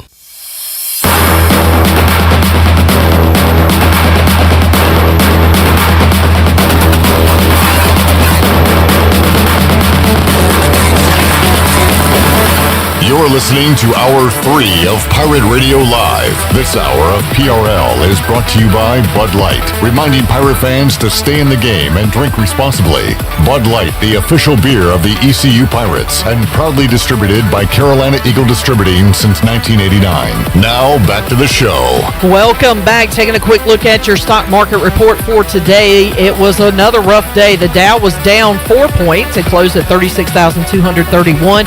NASDAQ was down 144 at 14,935.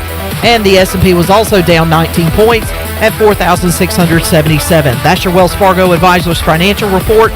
For a personal look into investing, call Wells Fargo Advisors today at 756-6900 in Greenville. Wells Fargo Advisors, LLC, member SIPC.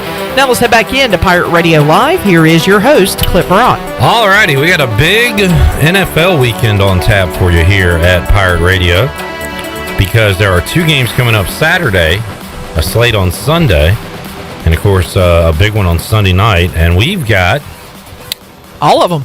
Both games Saturday. Yep. Eagles and Cowboys.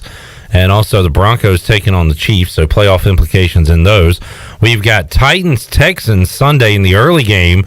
If the Titans win, they get a bye. They are the number one seed in the AFC.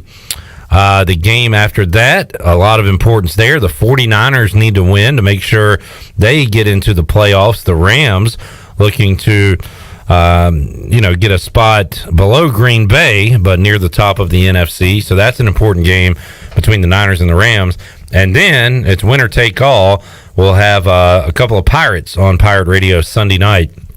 Linville Joseph and the Chargers going to Vegas to face Zay Jones and the Raiders. Zay coming off his best day as a pro, 8-catch performance, over 100 yards last week in the Raiders' victory over the Colts. So we are locked and loaded here. Of course, we are your home for the NFL playoffs and Super Bowl as well. We'll have that coming your way next weekend. So fired up about that.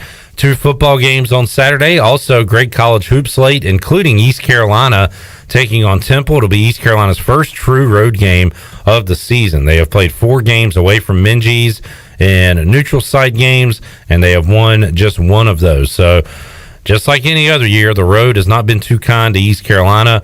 We will see if they can pick up a road win and get to 2-0 in conference play when they take on Temple on Saturday. Shirley, do you have the Joe Dooley locker room, post-game locker room chat with his team? Yes. This is not the hip hip hooray stuff you hear in football. And it's different in basketball because you have to turn around and play a few days later, so it's not the same. But I still had to run through a brick wall vibes, just how much Joe Dooley loves his team and how he talked to his team after the game the other night.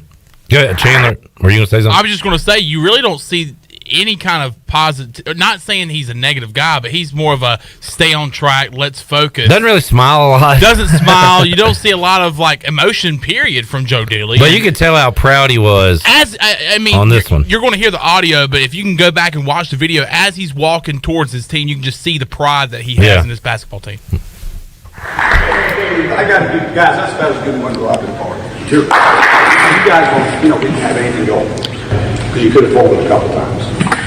Played a lot of minutes without having practice. Now it's football. I'm telling you, I've said this to you this afternoon. We're not near as good as we can be yet. Do you guys agree with that? We got 2 or 3 more levels we can go to. We get everybody healthy, we get everybody tight. I know you can play a ton of minutes, but you know what? You helped us win the game. We'll get you a game plan for tomorrow. That's the guys. Let's go get it rolling. Let's go.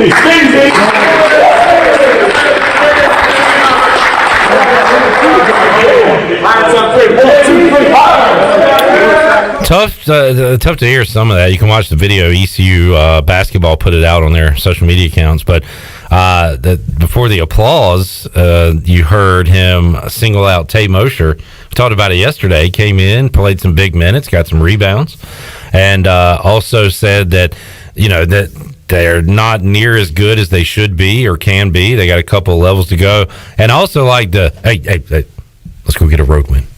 Yeah, let's get a road win, guys. He says, guys. What did he say as he came in? That's as proud as he's been for a win. Hit it again, Shirley. Let's see if we can hear the beginning. I got to give guys. That's about as good one to go out to the party. They said that's about as good of a win I've been a part of. Yeah. And the way the game went, down 3 late, Tristan Newton hits one, but also being undermanned, being without a starter, being without your key reserve really inside in Alonzo Frink. I think all that.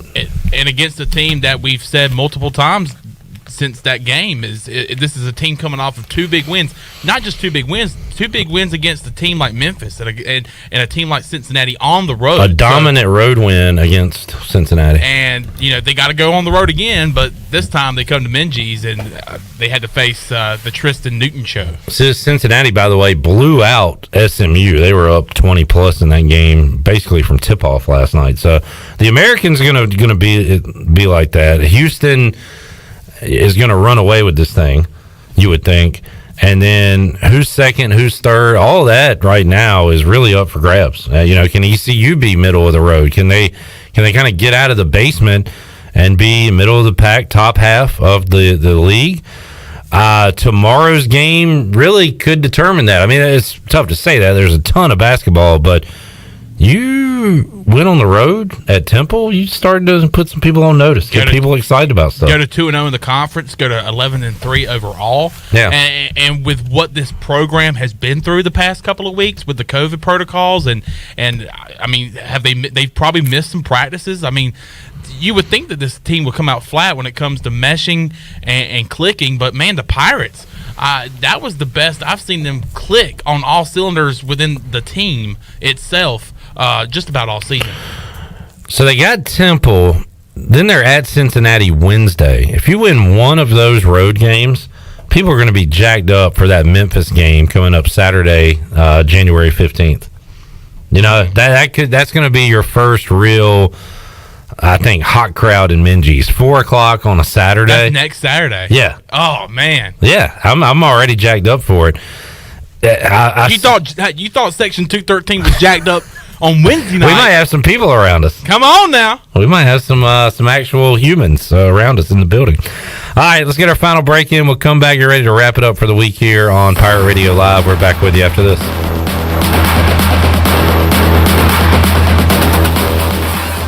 Hey dads, it's back. Plan to join us for our 6th annual Daddy-Daughter Dance Friday, February 11th at Rock Springs. This event will be a fun night of games, music, photo keepsakes, raffle tickets, and of course, dancing. Best of all, 100% of the proceeds will go to Daughters for Dads, which supports local families affected by cancer. Sponsorship opportunities are also available. Purchase your tickets today by going to eventbrite.com and search for Daughters for Dads. We will see you Friday, February 11th at Rock Springs. Hey, this is Troy D, proud ECU grad from the class of '94. And if you know me, you know I love the '90s here at ECU. It was some of our glory days, including bowl games, the Peach Bowl, and even a March Madness appearance. Relive those days with my friends from Tailgate Classics. Tailgate Classics is a cool retro store with all types of merchandise, including the '90s ECU vintage tees and hats. Check out Tailgate Classics in person, 304 Evans Street, or online at shoptailgateclassics.com. Tailgate Classics, bringing back the throwbacks. It's bow time. We think a chicken sandwich this good should speak for itself. But when you're talking juicy, hand-breaded, and boldly seasoned chicken breasts, piled up with thick-cut pickles and creamy mayo all on a buttery toasted bun, well, we are happy to say it again and again and again. Bo's Chicken Sandwich, only at Bojangles. It's bow time. This is Dr. Phil Perdue with Orthopedics East and Sports Medicine Center. My colleagues and I recognize how difficult this time is for everyone in our community. We continue to see patients during the week while taking precautions to keep everyone safe. Our extended care clinic is now open on Saturdays and Sundays from 10 a.m. to 2 p.m. so you can avoid the emergency department for your urgent orthopedic care. For more information, please contact us at 757-2663 or visit our website at orthoeast.com. Uptown Greenville's newest dining experience is open and ready to serve you. The Sidebar, a Tex-Mex fusion restaurant, offers dinner and weekend brunch. Located at 707 Dickinson Avenue, right beside the DAP House, the Sidebar has indoor dining and patio seating for everyone to enjoy. For the latest information on reservations, menu items, and more, follow the Sidebar on Facebook or on Instagram at sidebar.greenville. This year, US Cellular is making a big deal out of the holidays. You can choose any phone from any brand free. That's right, any phone you see in our store is free. And get unlimited data for our best price of the season. Just $30 a month per line with 4 lines. Feel the locally grown joy from US Cellular, America's locally grown wireless. Limited time offer. Terms apply. See uscellular.com for details. Now that life is returning to normal, we have found a lot of good things that came from the pandemic. One of them is not having to go to the wireless store anymore. The Cellular Warehouse team has been in the business of delivering phones to your home and office for 20 years. People found out about our free delivery service and love the ease of getting a new phone, tablet, or hotspot. Call Toby Williams today at 252-799-7051 so you can start experiencing the joy of never going to a wireless store again. Cellular Warehouse, your local U.S. Cellular authorized agent. At Jimmy John's, we don't make sandwiches. We make the sandwich of sandwiches. We use fresh veggies because we don't hate salads. We just feel bad for them. We make our sandwiches exactly how you want because you're the one who's eating it. And we bake bread all day, every day because stale bread isn't bread. It's croutons. Sandwich history is written by the victors. Good thing we have legible handwriting. Jimmy John's, the sandwich of sandwiches. Order pickup or delivery on the app. This is Coach Gary Overton, and you're listening to Pirate Radio, the voice of the Pirate Nation.